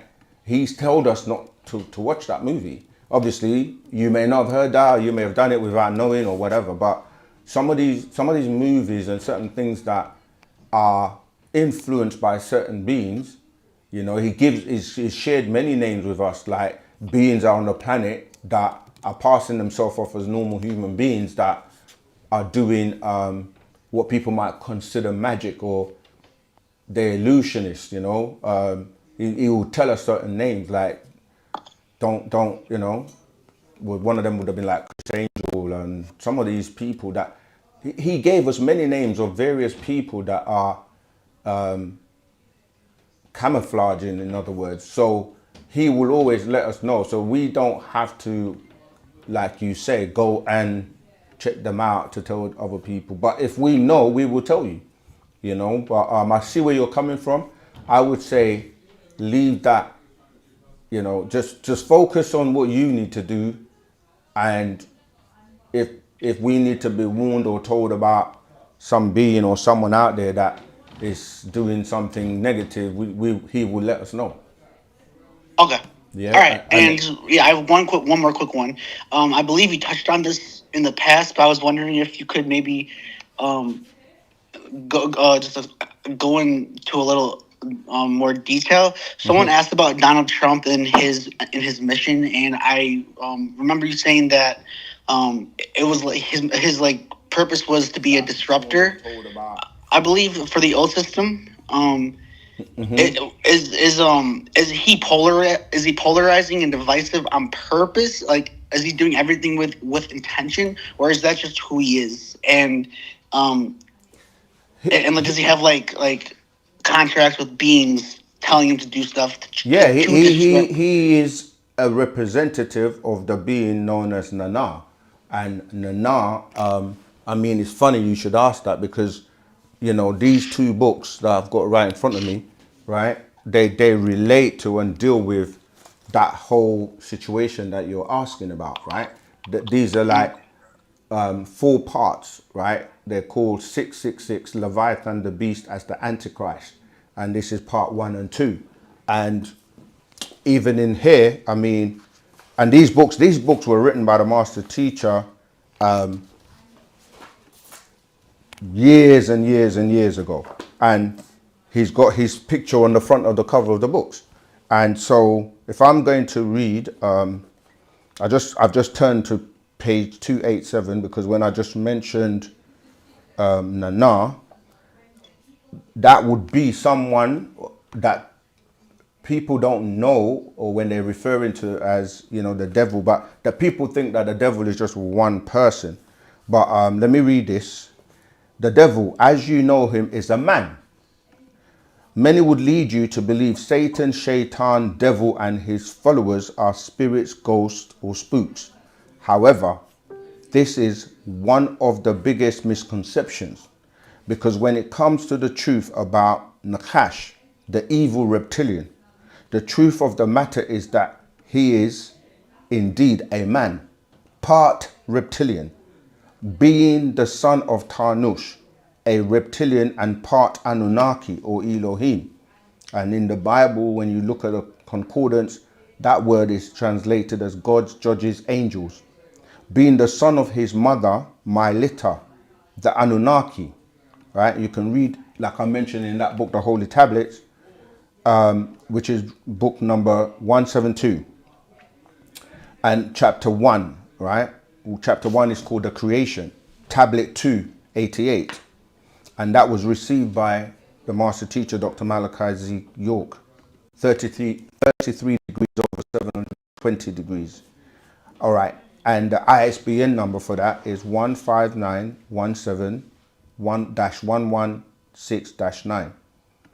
Okay, it goes on. It says, in Genesis chapter 3, the serpent Nakash beguiles or to seduce Nikeba, Hawa, Eve, Titi, into eating from the tree of knowledge of good and evil. The Hebrew translation of the word serpent is Hebrew. In Hebrew, sorry, is Nakash, meaning whisperer. In order to whisper, a creature must have vocal cords. First of all, snakes do not have vocal cords. They do not speak as humans do. Thus, the serpent could not have been in the form of a snake. In addition, for Nikeba, Hawa, Eve, Titi to have a conversation with the serpent, he must have been speaking in a language she could understand. Now that this is established, look in Genesis 3:14. And he, Yaheyu Elohim, Lord of the gods, said unto the serpent, because thou hast done this, thou art cursed above all cattle and above every beast of the field.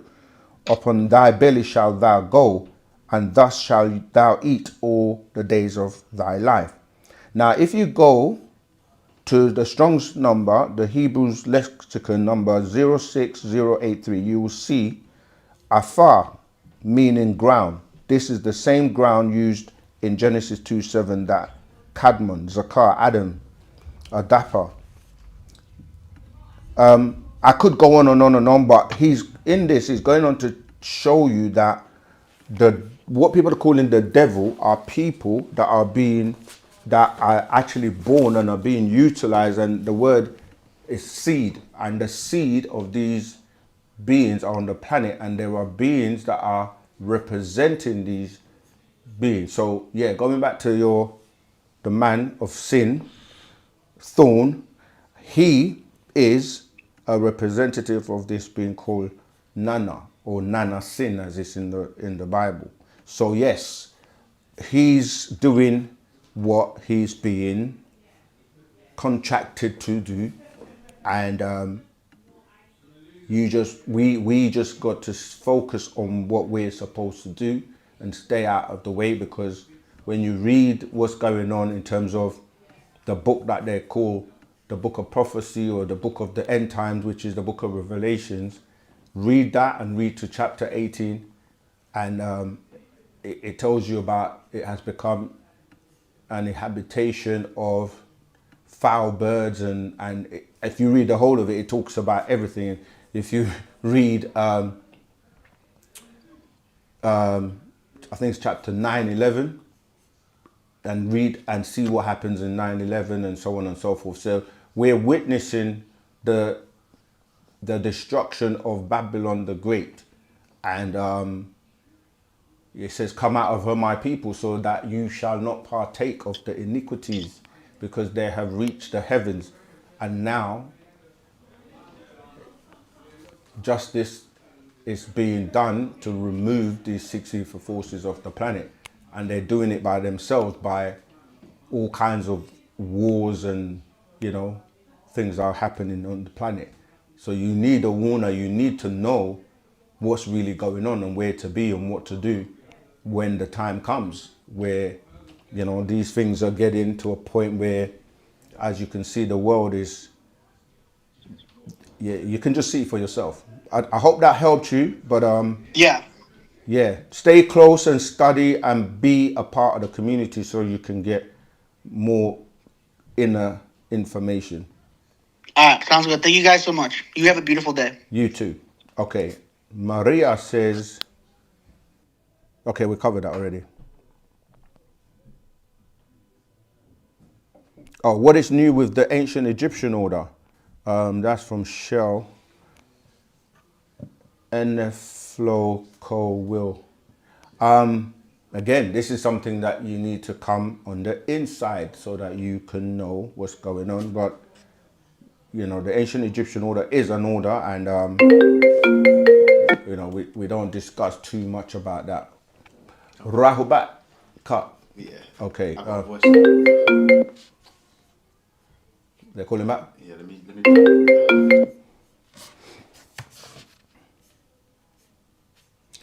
Thanks again, Maria. I'm so happy that you're saying what you're saying in terms of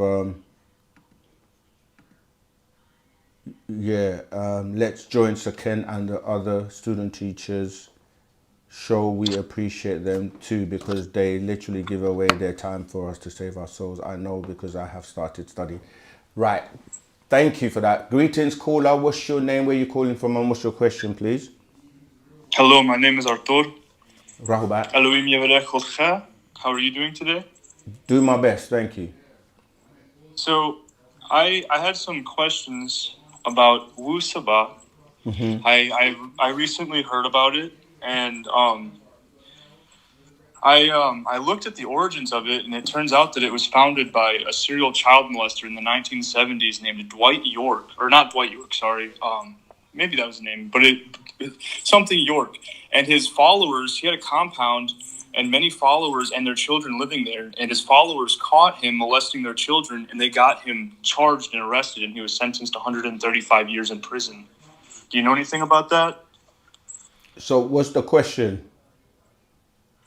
Oh, I was asking if you know anything about the origins. That Absolutely. I know about the lies and the propaganda. And these aren't lies. You can look this up. You can look this up right now. Brother, look it up.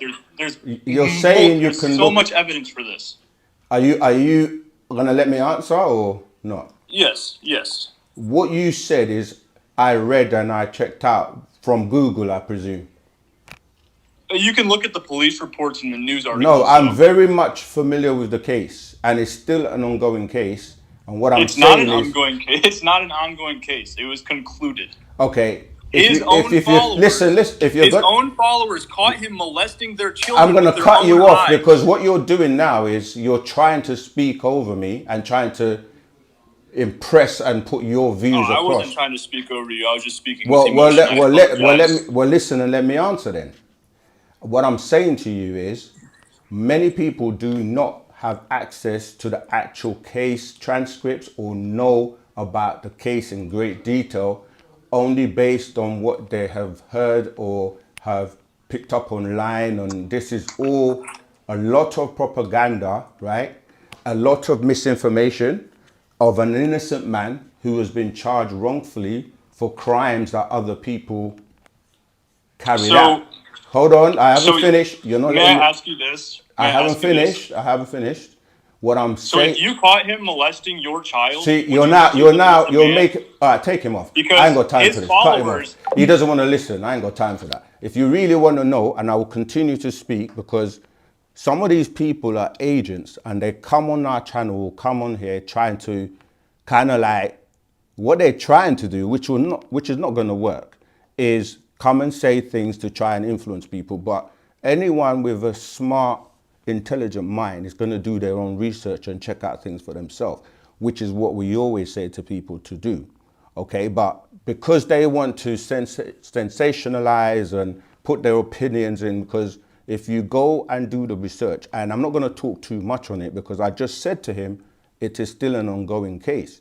But he is telling me that no, it's done.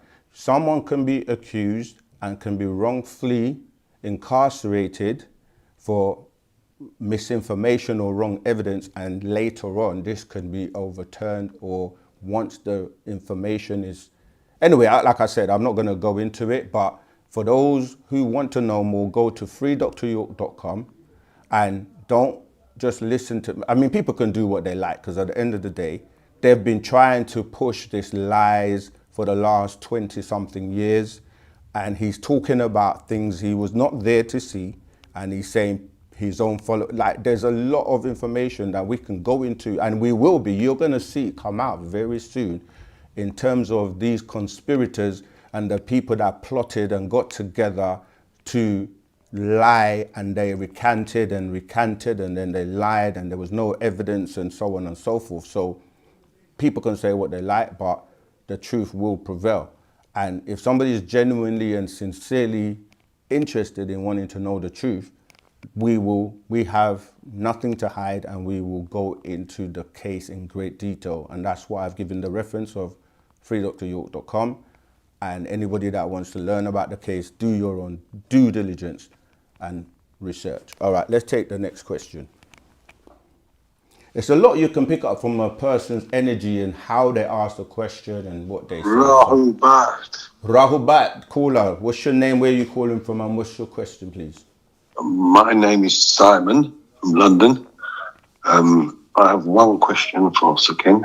It's about Lalibela in Ethiopia. I'm wondering if you can shed some light about that structure or any other structure in that part of the world, because there's quite a few structures which similar to Lalibela, where these structures are carved down into the earth. I don't know if he's got any information on that. That would be nice to hear if he has any information on that. I'm not aware of that. How are you spelling that? What's that, Lalibela? Yeah. Oh, is L... No, but I'm just trying to see if anything rings a bell. It's a town, isn't it, in Ethiopia? But what actually has happened? It's like a temple, a church. It's meant to be the first. Is it the first Christian church? Okay, and what's happened with it? Yeah, I just wondered how was it constructed? Because you look at it and they say it's literally, it can't have been done by man. Okay. I'm not too familiar with it, but I can do some more research. But what I will say to you is that there are many buildings and structures and, around the world that were built by extraterrestrials. and Yeah. some of these beings, they abandoned some of the projects, and then they were left Right. uncompleted all around the world. So, you know, some of them that people talk about will be like, you know, Stonehenge. You go to like Coral Castle, many places in South America. Obviously, yeah, there are many, and some of these buildings were sites that were utilized at one point, and Yeah. because of the wars that took place between some of the gods, right? So we have a book called Conflict Between the Gods, Yeah. that goes into that. So there were some structures that it's like construction projects that were just abandoned because like they just left them, and there was some that, you know, were destroyed due to wars. And yeah, most Yeah. of those types of structures, including even like the pyramids in Giza in Egypt, Yeah. like I said, the Grand Canyon we know about, because the Grand Canyon was actually again part of that destruction that took place with Okay. the crash of Nibiru. So there's so many what they call the wonders of the world around the planet Yeah.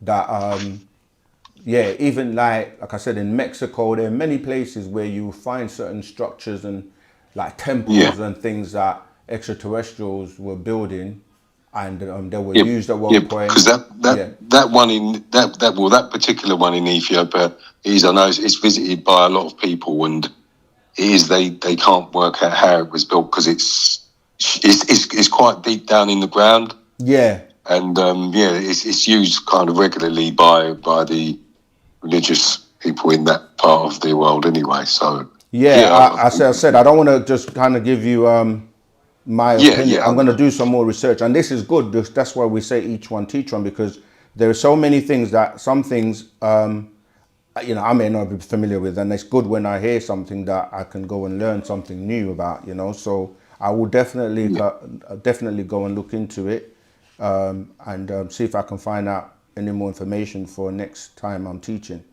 All right. yes, thank you. I appreciate that. I am due to come over and see you again at their shop. Okay. It's just I've just had so much going on, and I've not been able to come over. But I did the last time I did visit. I Yeah. picked up the mind and your potential. Okay. Tua. And what was the other? I can't remember what the other scroll was. But yeah, I'm still reading them over. I think the mind one, that's very, very powerful. It's very small, but Yeah. very powerful. You have to digest it. I do. I've digested it a few times, but I have to keep reading over it because it's Yeah. DNA explosion business. Yeah. I mean, like, this is a good point you've made, because yeah, we did a video recently as well that will be coming out soon, and you know, we were explaining to people that the master has written over 1,000 books, and they were like, they couldn't really believe, like, no way, nobody has written 1,000 books, and are they really books? As if they were saying like a book is something that's about 80 pages or more, and they haven't done any research on anything we're saying, like, and they were just basically saying, and we were like, it's not about the quantity but the quality. Yeah, so it's not about the size. And I mean, I can just grab a few books like right now and just show you books like are way over like, you know, look at these books here. These are way over 80 pages. I know the times I've been to the store, yeah, it is like a child in a sweet shop. There's so many scrolls there which just grabs you, and you want to. I just want to take them all.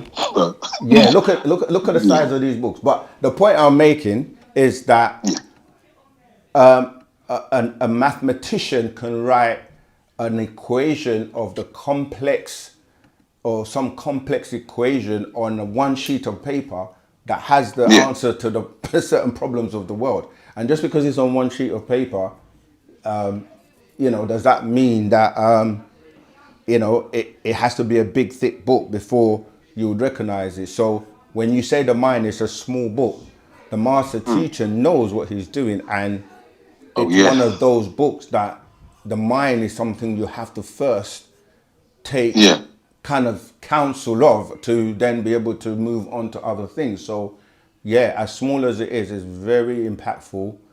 In fact, what was happening, they wanted to give him a prize or some kind of accolade for the mind and your potential for inmates in jail, because when they read those books Yeah. help them to literally transform themselves, you know. So No, for sure. they're For very sure. powerful books indeed. All right. Yeah, yeah. No, thank you for that, Mr. Kenzo. Like, you always answer the question and then some. Thank you. Absolutely. No, Appreciate it. Lovely. brilliant. All right. But I did a quick Okay. search as we were speaking, and it says that La Bella is a rural mountainous town in Amhara, because obviously you know the word Amharic comes from Amhara, for its 11 medieval monolithic rock-hewn churches. My phone has just frozen. Okay, here we go. Where it says region of northern Ethiopia. It is world renowned for its 11th medieval monolithic rock-hewn churches carved entirely from subterranean volcanic rock, built in the 12th century under King Lalibela. The UNESCO World Heritage Site remains an active, deeply sacred pilgrimage center for Ethiopian Orthodox Christians. All right, I'm gonna look a little bit more into that. But there are many structures, as I said, around the world that have that type of religious significance for some people that are into that religion. So, all right, let's get back to the. Oh, we have a caller. Caller, Rahubat. Greetings. What's your name? Where are you calling from? And what's your question for today, please? Hey, Rahubat. This is BJ from North Carolina. Rahubat. Hey, few quick questions. The spiritual realm is considered, I guess, invisible to like the naked eye or whatever. Is it constantly around us at all times? We just can't really obviously see it. Tua. Yes, it is. Like all the other realms as well. They're just at different vibrations or different resonant frequencies. Okay. My next question is, do you think, or did Enlil separated the that from the sky, like from other realms? Did, like Enlil, I read that Enlil somewhat separated the heavens from the higher realms. I know he's like a sky lord. Sorry, when you say you read, where did you read that? Just like basic Google search. I know he's considered like a sky god or a sky lord or something like that. Yeah, yeah. What it is the misconception, because when you study the Anunnaki and study like their names, Enki was father of the Ki, which was the name of the planet Ki, right? The planet Earth was also known as Ki, and Enlil was the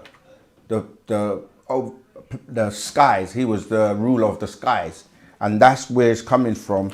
But when you're talking about the separation, it's when you start to read like the books of the books of the Bible, where at the beginning where we're saying that, I'm just trying to go to it as I speak, where we're saying that you know, from Genesis chapter 1, right? So this is El's Torah, which is, you know, the scroll that the master teacher, Partner Babyanun, Dr. Malachi Ziyot, translated. And what I'm saying is that that whole thing about the separation is talking about when they were terraforming the planet. So when Genesis starts off and is talking about, let me see if I can just read it, but there's the actual truth, and then there is the mistranslation, but it's so, like, this goes into so much detail. I'm just going to try. So basically, let me give you the quick kind of synopsis first. So when it's saying that God was moving upon the face of the deep, right? That's literally talking about these Anunnakis hovering in their craft over the water, because the planet there had been a flood, and so they were terraforming the planet by removing the dust cloud, and so that the sun rays could come back through to vaporize the water into the clouds and then to form the different spheres that, you know, some people call the clouds today, or in the scripture it goes into the firmament. But yeah, so the names are referring to the two of our new son. One was over the planet, one was over the skies, and they had a job to do, which was basically to mine the gold, and then it was like a conveyor belt type of scenario where you had the workers will mine the gold, and then the gold would be taken in crafts and transported to the skies and then taken up to Nibiru. So it was like a chain of a process. Yeah, so that's what it's kind of referring to in terms of Enlil being over the skies. There's more detail, but is there anything else specifically that you wanted to know? Leviathan, I guess the snake, is it like a snake that surrounds the whole entire earth? Like, I guess prevent us to go to higher realms when we cross over? It's a combination of things, but it's really a spirit force as well. So I was actually looking at those books earlier on that go into it. Let me see if I can. So I'm talking about these are the books, Leviathan here. But let me just see if that question specifically is asked, so that I'll read it from how the master explains it. But it's a spirit force. It's a sixth ether spirit force that comes in many different forms.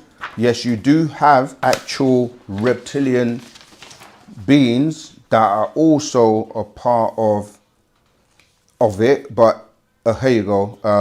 Right. So the book, the Master Teacher Panda Babyanun, starts off saying Leviathan defined.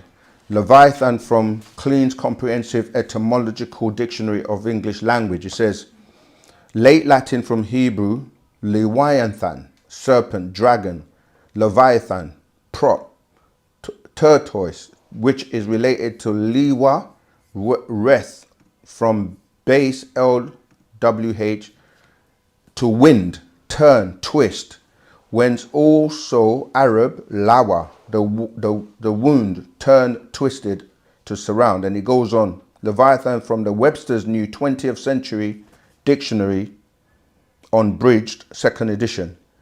Noun, Middle English, Leviathan, late Latin, because you know the master always goes into the breaking of the word. Ecclesiastic, Hebrew, Leviathan, base akin to Akkadian, Lawu, Lawu, to surround. Arabic, Liyatu, snake, a large and powerful aquatic animal described in Job chapter 4 and mentioned in other passages or scriptures, variously thought of as a whale or a reptile.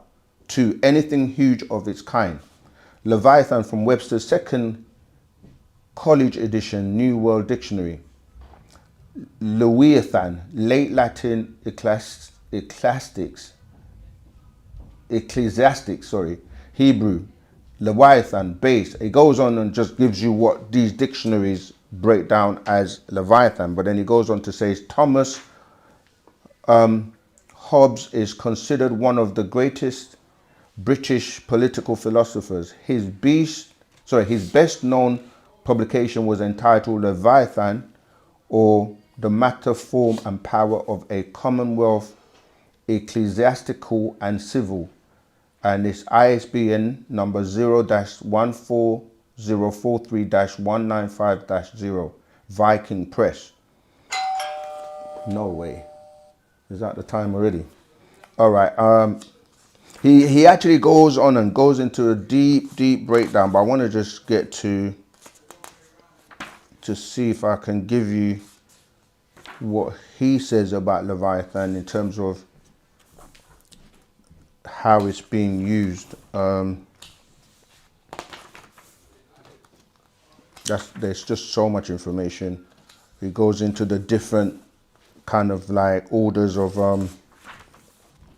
Luciferians that push this, but there's a specific part I want to find for you, if I can find it quickly. But yeah, so as I'm looking for it, I will speak at the same time. But basically, it's a combination of different things in one. But the main thing is that it's a spirit force that is used. It permeates the actual air we breathe in, and it's utilized by six ether forces, especially those in you know, we refer to as the principalities in higher places, where they basically use it to control the masses. Oh man, I can't seem to find that specific part. But yeah, so it's people that are utilized, people that have the DNA or the genetics of some of these reptilian beings. It's a spirit force, as well as yeah, like it kind of comes in different ways to you. But if you attract that type of, I can't find the bit I want to read, so I'm gonna have to skip that. But if I find it for next time. But yeah, it's basically dealing with six ether forces and dealing with the draconians and these beings that utilize that force in many ways to push their agenda. Yeah, I can't find it right now. Sorry about that. But I hope I've given you something anyway that can. But I can continue to look for it for next session next week, or I'll be doing a class this Saturday as well. If you're tuning into that, to remind me, if you tune in, I can give you more detail. But yeah, any other questions? Yeah, I guess one last one or two more. When you're crossing over, I know you have a choice to go either way. Like, I don't believe in the whole Jesus concept anymore. I'm not religious anymore. I'm more into Wu-Sabat. When you see your ancestors, because I know the reptilians or archons, they can change into human form. They may change into the loved ones you've probably seen in your lifetime, like your grandmother, your mother, or whoever. Yeah. Do you look for people that you haven't seen before in your family, or should you go to the ones that you've seen before? Because I no longer believe in the Jesus concept anymore. Yeah, I mean, part of your growth in Wu-Sabat and some of the things you learn is to be able to discern and know exactly if someone is coming. Like, you will know, because you will have that you will just know by the vibration. I don't know how to put it any other way. It's like, if somebody is appearing to you that is not of you, you will learn how to basically discern and feel whether they're right or not. I found something on the second part of this scroll, Leviathan 666, the beast, that's the Antichrist. And I found a bit that's talking about Leviathan. It says, one of the names of the 200 fallen angelic beings just happens to be Leviathan. Lawiathan, because remember the word as well, I should have said this before, the word is made up of two parts, Levi or Levi, and Athan or Athan, which is, Levi relates to the Levitical priests, yeah, who were, and then Athan is dealing with the law of sin, because this ties into the being I mentioned previously, known as Nana Sin, but we know as Nana, who is the son of Enlil, and the beings on the planet that worship him and their overlords, and the people in power, like the being we refer to as Thorn, his job is to answer to him. And but anyway, let me carry on. So one of the names of the 200 fallen angelic beings just happens to be Leviathan, Lawiathan, or the law of sin. Serpent, dragon, Leviathan, Leviathan, all one and the same. Is this a coincidence? Remember, Nakash, the whisperer, also known as Lucifer, and his helpers, the Luciferians, or the 200 fallen angelic beings, right? The cherubim in Ezra 2:59, not to be mistaken with those cherubim or cherubim who remain in the Oranos or Orion heaven, who became protectors of the holy shrines, who are mentioned in the holy tablets. I mentioned it before actually, chapter of creation in the holy tablets. So he says the Luciferians came out of a group of extraterrestrial beings called the Yahwehs, sometimes called the Jehovahs. The Luciferians will interfere with the beings on this planet called Earth and pass themselves off as gods. The Luciferians, after taking their independence, were allowed to work with the Yahwehians together at one time to conquer certain portions of this planet. But one such Luciferian named Halal, son of Shakar, right, wanted to rule all the stars of the heavens, meaning all the Yahwehs. He goes on to say, the evil reptilian and his helpers know exactly what they are doing, and their main intent is leading you on a path of self-destruction. The serpent vowed to persecute the faithful who worshipped El Elyon, the Most High. Lucifer is a reptilian being who in Sumerian doctrine is the son of Tarnush, part Anunnaki by his mother Mylita. This mixed marriage occurred because the reptilian Tarnush raped the Anunnaki Mylita, thus making Lucifer part reptilian and part Anunnaki. And then obviously it goes on. You spoke of a battle between Melchizedek and Samael. Can you expound on the battle between his father and Tarnush and Melchizedek? Yes. Know that Tarnush is Zuen, Enzu, Beelzebub, Humbaba, Satan, or the evil reptilian, the son of Takhut and Sin. And he goes by many titles according to the Sumerian doctrine. He wanted to rule all the angelic beings, Elohim, God's judges, at this time. They, Humbaba, and all he ruled and lived on Titan, a so-called moon of Anshar or Saturn. However, it is really a planet because it is really a planet because Anshar, Saturn, is a gaseous ball. I think that meant to say it's not. Satan felt that Melchizedek was not qualified to lead the fleet of Elyon El. Humbaba ranked second in command after Melchizedek, the archangel, known in Sumeria as Marduk, son of Enki and Damkina, Ninki. He ruled and enforced the laws of Malakut. So out of jealousy, Tarnush started a war. Humbaba attacked the 8th planet Risk of the 19th galaxy Elyon by shooting a bomb that caused its natural atmosphere to deplete, known as a shield depleter. And then it goes on and on, but yeah, that just touches a bit on Leviathan and his helpers and, you know, the spirit forces that they utilize as well. Okay, I don't think I've answered many questions in the chat, so is that it, Zamal, or you have anything else? Let's see. Higher, as far as the higher realms, like, is it like above Earth? Or I know it's like a silly question, but is it like above Earth when you leave your body? Yeah, it's not a silly question. You see the above thing, that comes from the religious mindset of heaven is up there and, you know, everything's down here. But when you think about you're on a ball, right, in terms of the planet.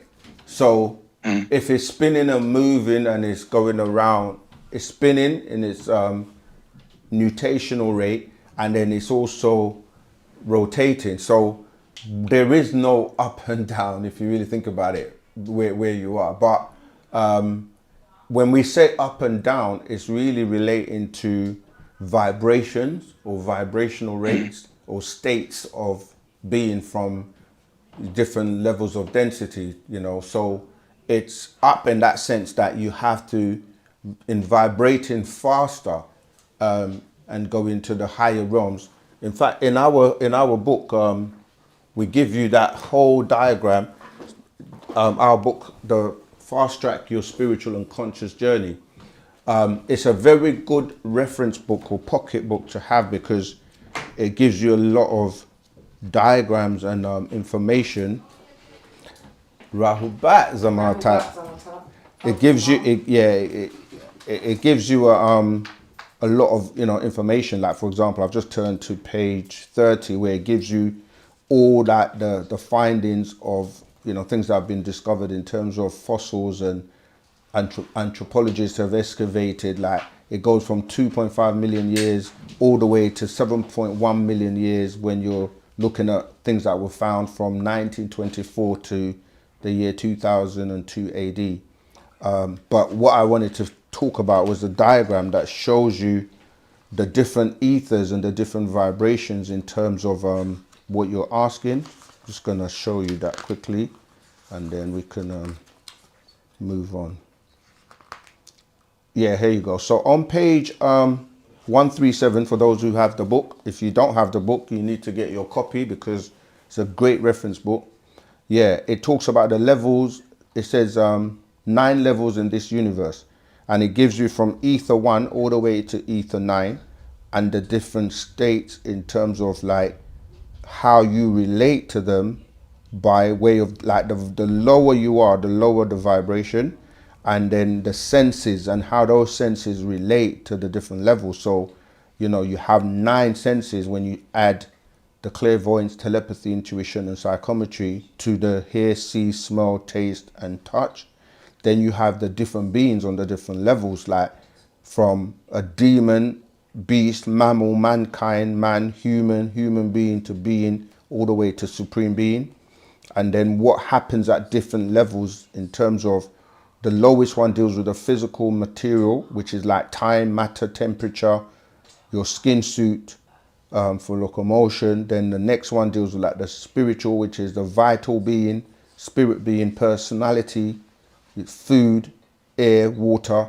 So when we're saying food, for example, that even though you're eating something, there's nutrition in what you're eating and you don't see the nutrition, and that's existing on these vibrational levels. So you have like the plane of force, etc. Then you go into the soul, which deals with the astral, yeah, your connection to the oversoul, emotions and emotional you, the light aura you, yeah, what people consider heaven, or the etheric atoms, or the smaller particles. Then as you move on to the mental state, this starts to deal with the mind, your creative, you know, you're limited. 6 ether beings are limited to 6 due to, you know, mixing with animals like porcine, etc. But this gives you a lot of information. So it is a vibrational state, and the less, in terms of density, like for example, when you go to sleep, or what people call sleep at night, your physical body, which is more connected to the lower realm, the material and material or the physical plane, when that is now stationary and resting, that's when your etheric body or your spiritual body will go to the higher realms, because it's no longer being weighed or pulled down here. So you travel more to the higher realms when your physical body is at rest. Some people can do it while meditating on a high level of meditation where their body is there, but they can then travel out, you know, but they're still held by that etheric cord that can stretch through the etheric realms. All right, so I hope that helped, Jamal, because I've got to move on. Is that okay? Yes, sir. Thank you for answering my questions. You're most welcome. All right, Zamalta, I see you want to come and talk about our great event that's coming up this Saturday. Each one, teach one. It's going to be fantastic. We're going to learn about how to transition, and it relates to the last question, because in order to reach those higher realms, you can't be consuming things that are going to draw you down to the animal state. And I'm sure my lovely sister Zamata is going to go give you even more information on that. So, Rahubat Moisa. Rahubat. I did have a reading, which I can do, but Sure, I will ahead. share also with you again our event that's happening on Saturday, the 30th of May. So that's this week, Saturday, between 3 p.m. and 6 p.m. here in the UK at Nishat bookstore. We are having an Each One Teach One event where we will be, in this session, we will be exploring the tricks of plant-based milks, smoothies, mushroom hacks, raw sauces and dips to help us transition and maintain a lighter and healthier journey. This is a very interactive workshop, and as we go on this journey together, we want to learn from one another. So I will be coming and presenting what I have learned on this journey, and we've got our sister in America as well, Sister Rita. She will also be sharing her journey and her knowledge, her research, and how we can actually help heal ourselves, our children and our family, our loved ones. But essentially, we just want everyone to come take part.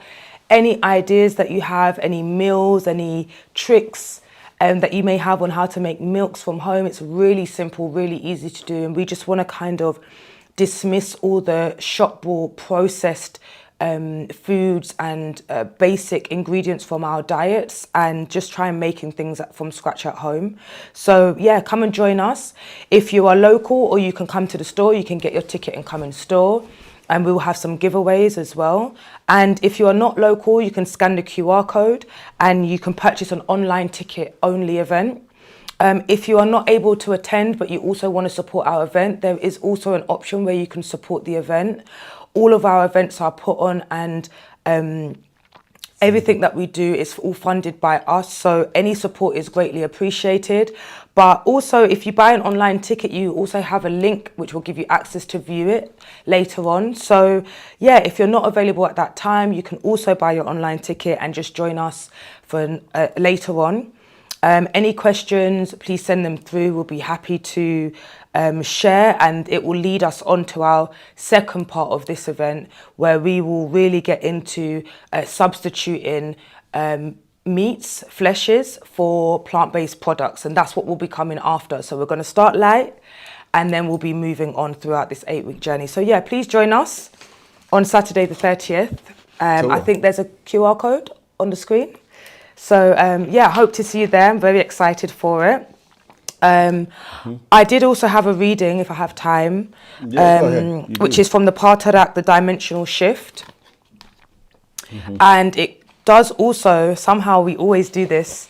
I pick the scroll from upstairs and I come down, and the part of the scroll that my Zamalu will help me find somehow just fits perfectly in with what was already being discussed or the questions that are asked. So we know we're vibrating on the right frequency. So I'll be reading the Dimensional Shift from verse number 162.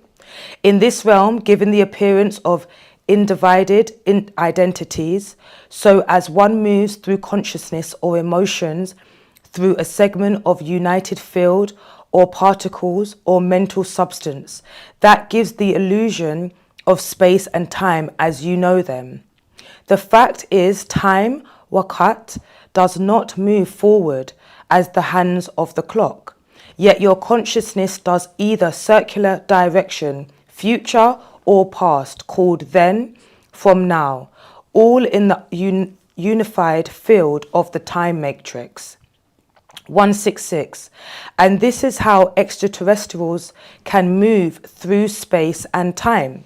Quantum physics teaches that there is no such thing as separate space and time. It is in Patarak, Paut, the all-expanding. 169. Your consciousness creates that illusion. So now this earth and its living beings, physical and spiritual, are in the third dimension of the harmonic shift.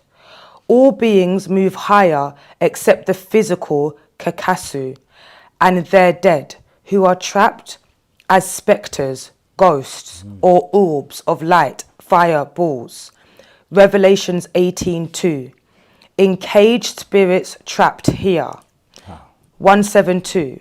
The dead and the living dead, this angers them and leads them to love to kill others, inflict abuse, racism, hate on others, races, and especially on the Negroid. He has a love-hate relationship with his creators.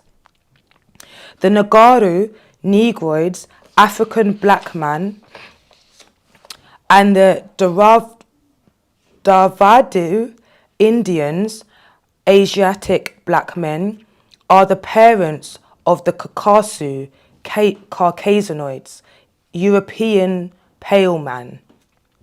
They can't move up to any future, so they're trapped herein as the shift takes place and will slowly fade out of existence. Deuteronomy 7:22. Little by little, after the year 2000 AD, 6000 AC, to a spirit state, yet will not be able to reach those who have moved up from there. And I'll stop there. Oh, and after that, it just goes on to giving you the levels of the raising. Oh, the ether realms. Tour. So fourth being Nagaru Negroids, fifth Mangalu Asians, sixth Kakasu Caucasianoids, seventh Mangalu Asians, eighth Dravadu Indians, and ninth Nagaru Africans. That was like, you know, that was so synchronized with what I was saying when I was answering the question on reptilians and the different states. I even mentioned that Revelation 8:2, so that's 18:2. Yeah. Yeah, it's the it's synchronization. amazing how synchronized, that was. Tower Tatsama. Right, so I'm going to run through some of the questions in the chat quickly. I'll just wait. You can go this way, it's fine. Nadum. No problem. Naut Shakal. Somebody said as you were reading that gave me a little deja vu. Like, so what is according to bodies, what about imagination? Is it good? Yeah, imagination is good. The word, if you break down the word, is image. So images that you store are in your subconscious mainly. Is what you're pulling out, what you're saying, imagination, and it kind of ties into beings or people, nations being in the image of their creator. That's from Dwayne Bailey, Wu-Sabat. I keep seeing synchronized numbers, for example, 18, etc. Is this the universe trying to talk to me? Yeah, this is something that's been happening to many people, and I remember when I first started seeing the same numbers, I was also trying to figure out, well, what is this? Is this a message?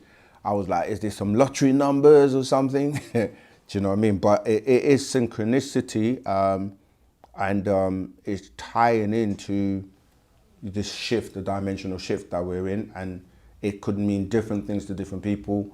And when you start to research it, like I did, you go on the internet and people start saying that these are angel numbers. They may have a significant meaning, but it's for you. I would suggest, recording them, writing them down as you get them, and try and see if you can figure out some sort of pattern or some code in there that may be a message for you, but it's going to be unique to you. All right. So is there a question? Go ahead. Can you elaborate more on Lilith and Atum, as they are not mentioned in the Bible? Right. That's a great question. And remember, this is why we keep telling people that when you're reading the Bible, is at a point where it's been watered down so much from the original cuneiform or Akkadian tablets, and you know, like the Enuma Elish, etc., the Gilgamesh epics, and the many Sumerian tablets, where you will find the stories of, you would find the original stories which have been mistranslated or watered down and stuff left out as well, and books left out. So yeah, Lilith would have been the wife that Adam had before the Eve that you know about in the Bible. And a lot of stuff goes into like other books, like the book known as the Suhuf, right? The Suhuf of Adam, because the Suhuf, not to be mistaken for the Safuf, which is relating to a name we called our scripts, or what people now call hieroglyphics, or the Metuneta, right? But the books, or there were several pages that were given to different, what people call prophets, that are not mentioned. So you'll find some of these stories in those other books, and there are lots of missing books. So that's what it's referring to. I can see the constraints of time, so I want to run through some of the questions quickly, that just so that everybody kind of gets a chance to get their questions answered. Okay, there's a question, I will just post that. It says, what is the link to the website where I can get the Angtui crown that you are wearing? Yeah, we've put the information where you can contact us on there already. It may not be on the website, so you know, you can email us or contact us directly. I'm not quite sure. It says, you are not alone, people. I've done what he's talking about, and he asked me, what am I scared of? I think that's relating to the question when I was saying about don't be scared about leaving religions, because you will find liberation, and you will see. And the reason people sometimes are scared is because they feel like they don't have anything else, and they don't feel like they're going anywhere anymore. There's no kind of like help, but that's not true, because Wu-Sabat will give you those answers and everything about where you're going. So if that's what you're referring to when I said that, I wasn't trying to be, I was just trying to be like just straight to the point, right? In terms of, there is nothing to really be afraid of. And once you stop being afraid, you will start to make a lot more progress. I mean, you can just speak to other people that were in religions and they left, and then they found Wu-Sabat, and how, you know, it helped them and how much progress they've made now. If you desire something that is not higher, your higher self, that is hell. That's not really a question, but if you desire something that is not higher than your higher self, that is hell.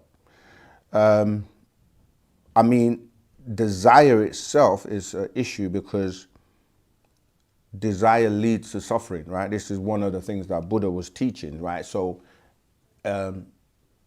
it's almost like the intentions behind why you want something, and does it align with the universe, and align with your ancestors, and aligns with something that will help humanity. It's going to be more likely to manifest than if it's based on me, myself, and I, or selfishness, and just like I want. So there is a lot to manifestation that has to be aligned with many things, and you know, for you to be able to get it. All right, so just going through to see if there are any other questions. Rahubat wa Wedzamal Sakensa Kamreye. Can you speak on the opening of the seventh seal and the meaning of the seventh seal opening in 1970? Is that cooler? All right, let me just finish this one. Yeah, we've covered it many times, but the seventh seal is something that, you know, when you look at the Bible and the numbers over it and certain seals, it was basically something that Daniel was asked to put away and to wait until a certain time before that information will be released and revealed to the world. And that the master teacher was that being to come and open that seventh seal, from which time period truth will be poured out into the world. And it was bringing in the ending of the 6,000 years moon cycle and the, basically the dispelling of spells of religion. And that was done, like you say, in 1970 AD. And it was also the countdown, because that was the first half hour to the year 2000, 30 years to the year 2000. And then the second half hour, or the next 30 years, from the year 2000 to 2030, which is what we're living in now, a lot of truths will be revealed. And you had something referred to as the seven thunders, and that's found in the back of our holy tablets, which is going through what will happen in the world as we count down to the end of the hour, from 1970 to the year 2030, and the resurrection of those supreme beings are going to be the next teachers for the next 24,000 years, and those what you could refer to as, messiahs, prophets, the Christ consciousness, as some people like to call it, but it's really talking about this new cycle of Ptah, where the master teacher, Panda Babyanun, he's here, and he is what, or who, shall I say, more importantly, than people have been waiting for and expecting, and he's here now. So come sup with him. All right. Is it the Red Sea Scrolls? Okay, I don't know what that. Why would you? All right, let's take the voice note. Hubat Shok. This is a question from South Africa that I have for OSM Vision. It is, how did the people of the ancient times deal with matters of inconsistency and not being disciplined in their purpose? Okay, so the question is, how did the people of ancient times deal with matters of inconsistencies? We don't know which people of the ancient times you're referring to, because different people in ancient times dealt with things differently. But it depends on which culture, which ancient people you're talking about. And it's very vague, which inconsistencies as well, because what you had was schools of learning and schools of thoughts of what we knew as the higher mysteries, and those you refer to as the lower mysteries. The lower mysteries were concerned with the lower degrees or lower information that was taught to those students that weren't ready for the higher mysteries or the higher degrees. And those who were, the higher degrees would involve doing things like alchemy and doing things that were dealing with sciences on a higher level, as were taught by those great masters like Tahuti, who many people know in different cultures by different names, such as Thoth, or Hermes, and so if you were, in ancient times, it was almost like today, where people that go, even though now it's really based on status and how much money you've got and the influence that your parents may have for you to be able to go to universities that they consider to be of high level, such as, Cambridge or Oxford or, all these prestigious universities. So for one to go to those universities and get an education, it's considered to be like, of high value. And then you come out, and if you have the right connections, you can, maybe go and be a CEO in one of the influential families' businesses. But in ancient times, people were seeking out the higher knowledge and going into ancient Egypt and studying under the great masters. And if you made it and you were initiated, and then you would go on to the learning about the higher mysteries. So that would have been what would have taken place. Okay, so I'm going to give me 2 seconds to just finish off, and then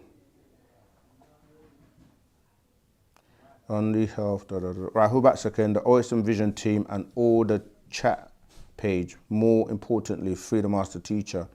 That's from Simon Stern. Thank you for that. Absolutely. Ray, you're funny. Let me keep going. Just to let you know that the commitment from you and the other student teachers is not taken for granted, but I appreciate loved massively. Thank you. That's from Rhino Rins. Thank you so much. Yeah, with your help, we will continue to do this until the master teacher is back amongst us and beyond. Okay, right. I think we've covered. I know Reyes Sananda, you're a joker. You keep giving people jokes in the chat, so I'm skipping over a lot of your stuff, but thank you for your contributions. Question, is Nana agenda with Trump against the well-being and the spiritual evolution of humans, or is it to help liberate humans who have been trapped in the matrix? Well, it's a bit of both, because the quote that relates to is the great and dreadful day of the Lord. So it's great for some and dreadful for others. Okay, right, I think that's how they discredit. Okay, yeah. Are you able to explain one concept that 9 ether beings can do or overstand that 6? Yeah, that's for next class. We'll go into that. Okay, right. Let me just go through this again. All right, so this is our event for this Saturday, all right, which is the 30th of May. And it's the Each One Teach One event, where you're going to learn a lot over a number of weeks, right? Because we're going to have several workshops, not just a number of weeks, but I think it's spread out for, you know, different workshops. Part 1 is starting this Saturday, 30th, and the time is 3 p.m. to 6 p.m. So join us for an Each One Teach One interactive learning and tasting experience, exploring plant-based household favorites. In this session, we'll be discussing and exploring the tricks of plant-based milks, smoothies, mushroom hacks, raw sauces and dips to help us transition and maintain a lighter, healthier journey, right? So food should be light and nutritious, not big and heavy that weighs you down. The time, as I've already said, is from 3 p.m. to 6 p.m. It will be held here at Nashat African Cultural Center, 101 Church Street, Croydon, CR01RN. Tickets are available online, and you can come here physically if you are in the local vicinity. Everything's also available on Eventbrite. So search Each One Teach One and get your tickets before they sell out.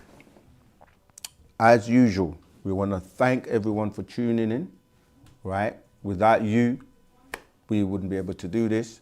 And of course, without the master teacher, Partner Babyanun, who is the master teacher and the one that teaches all of us this information.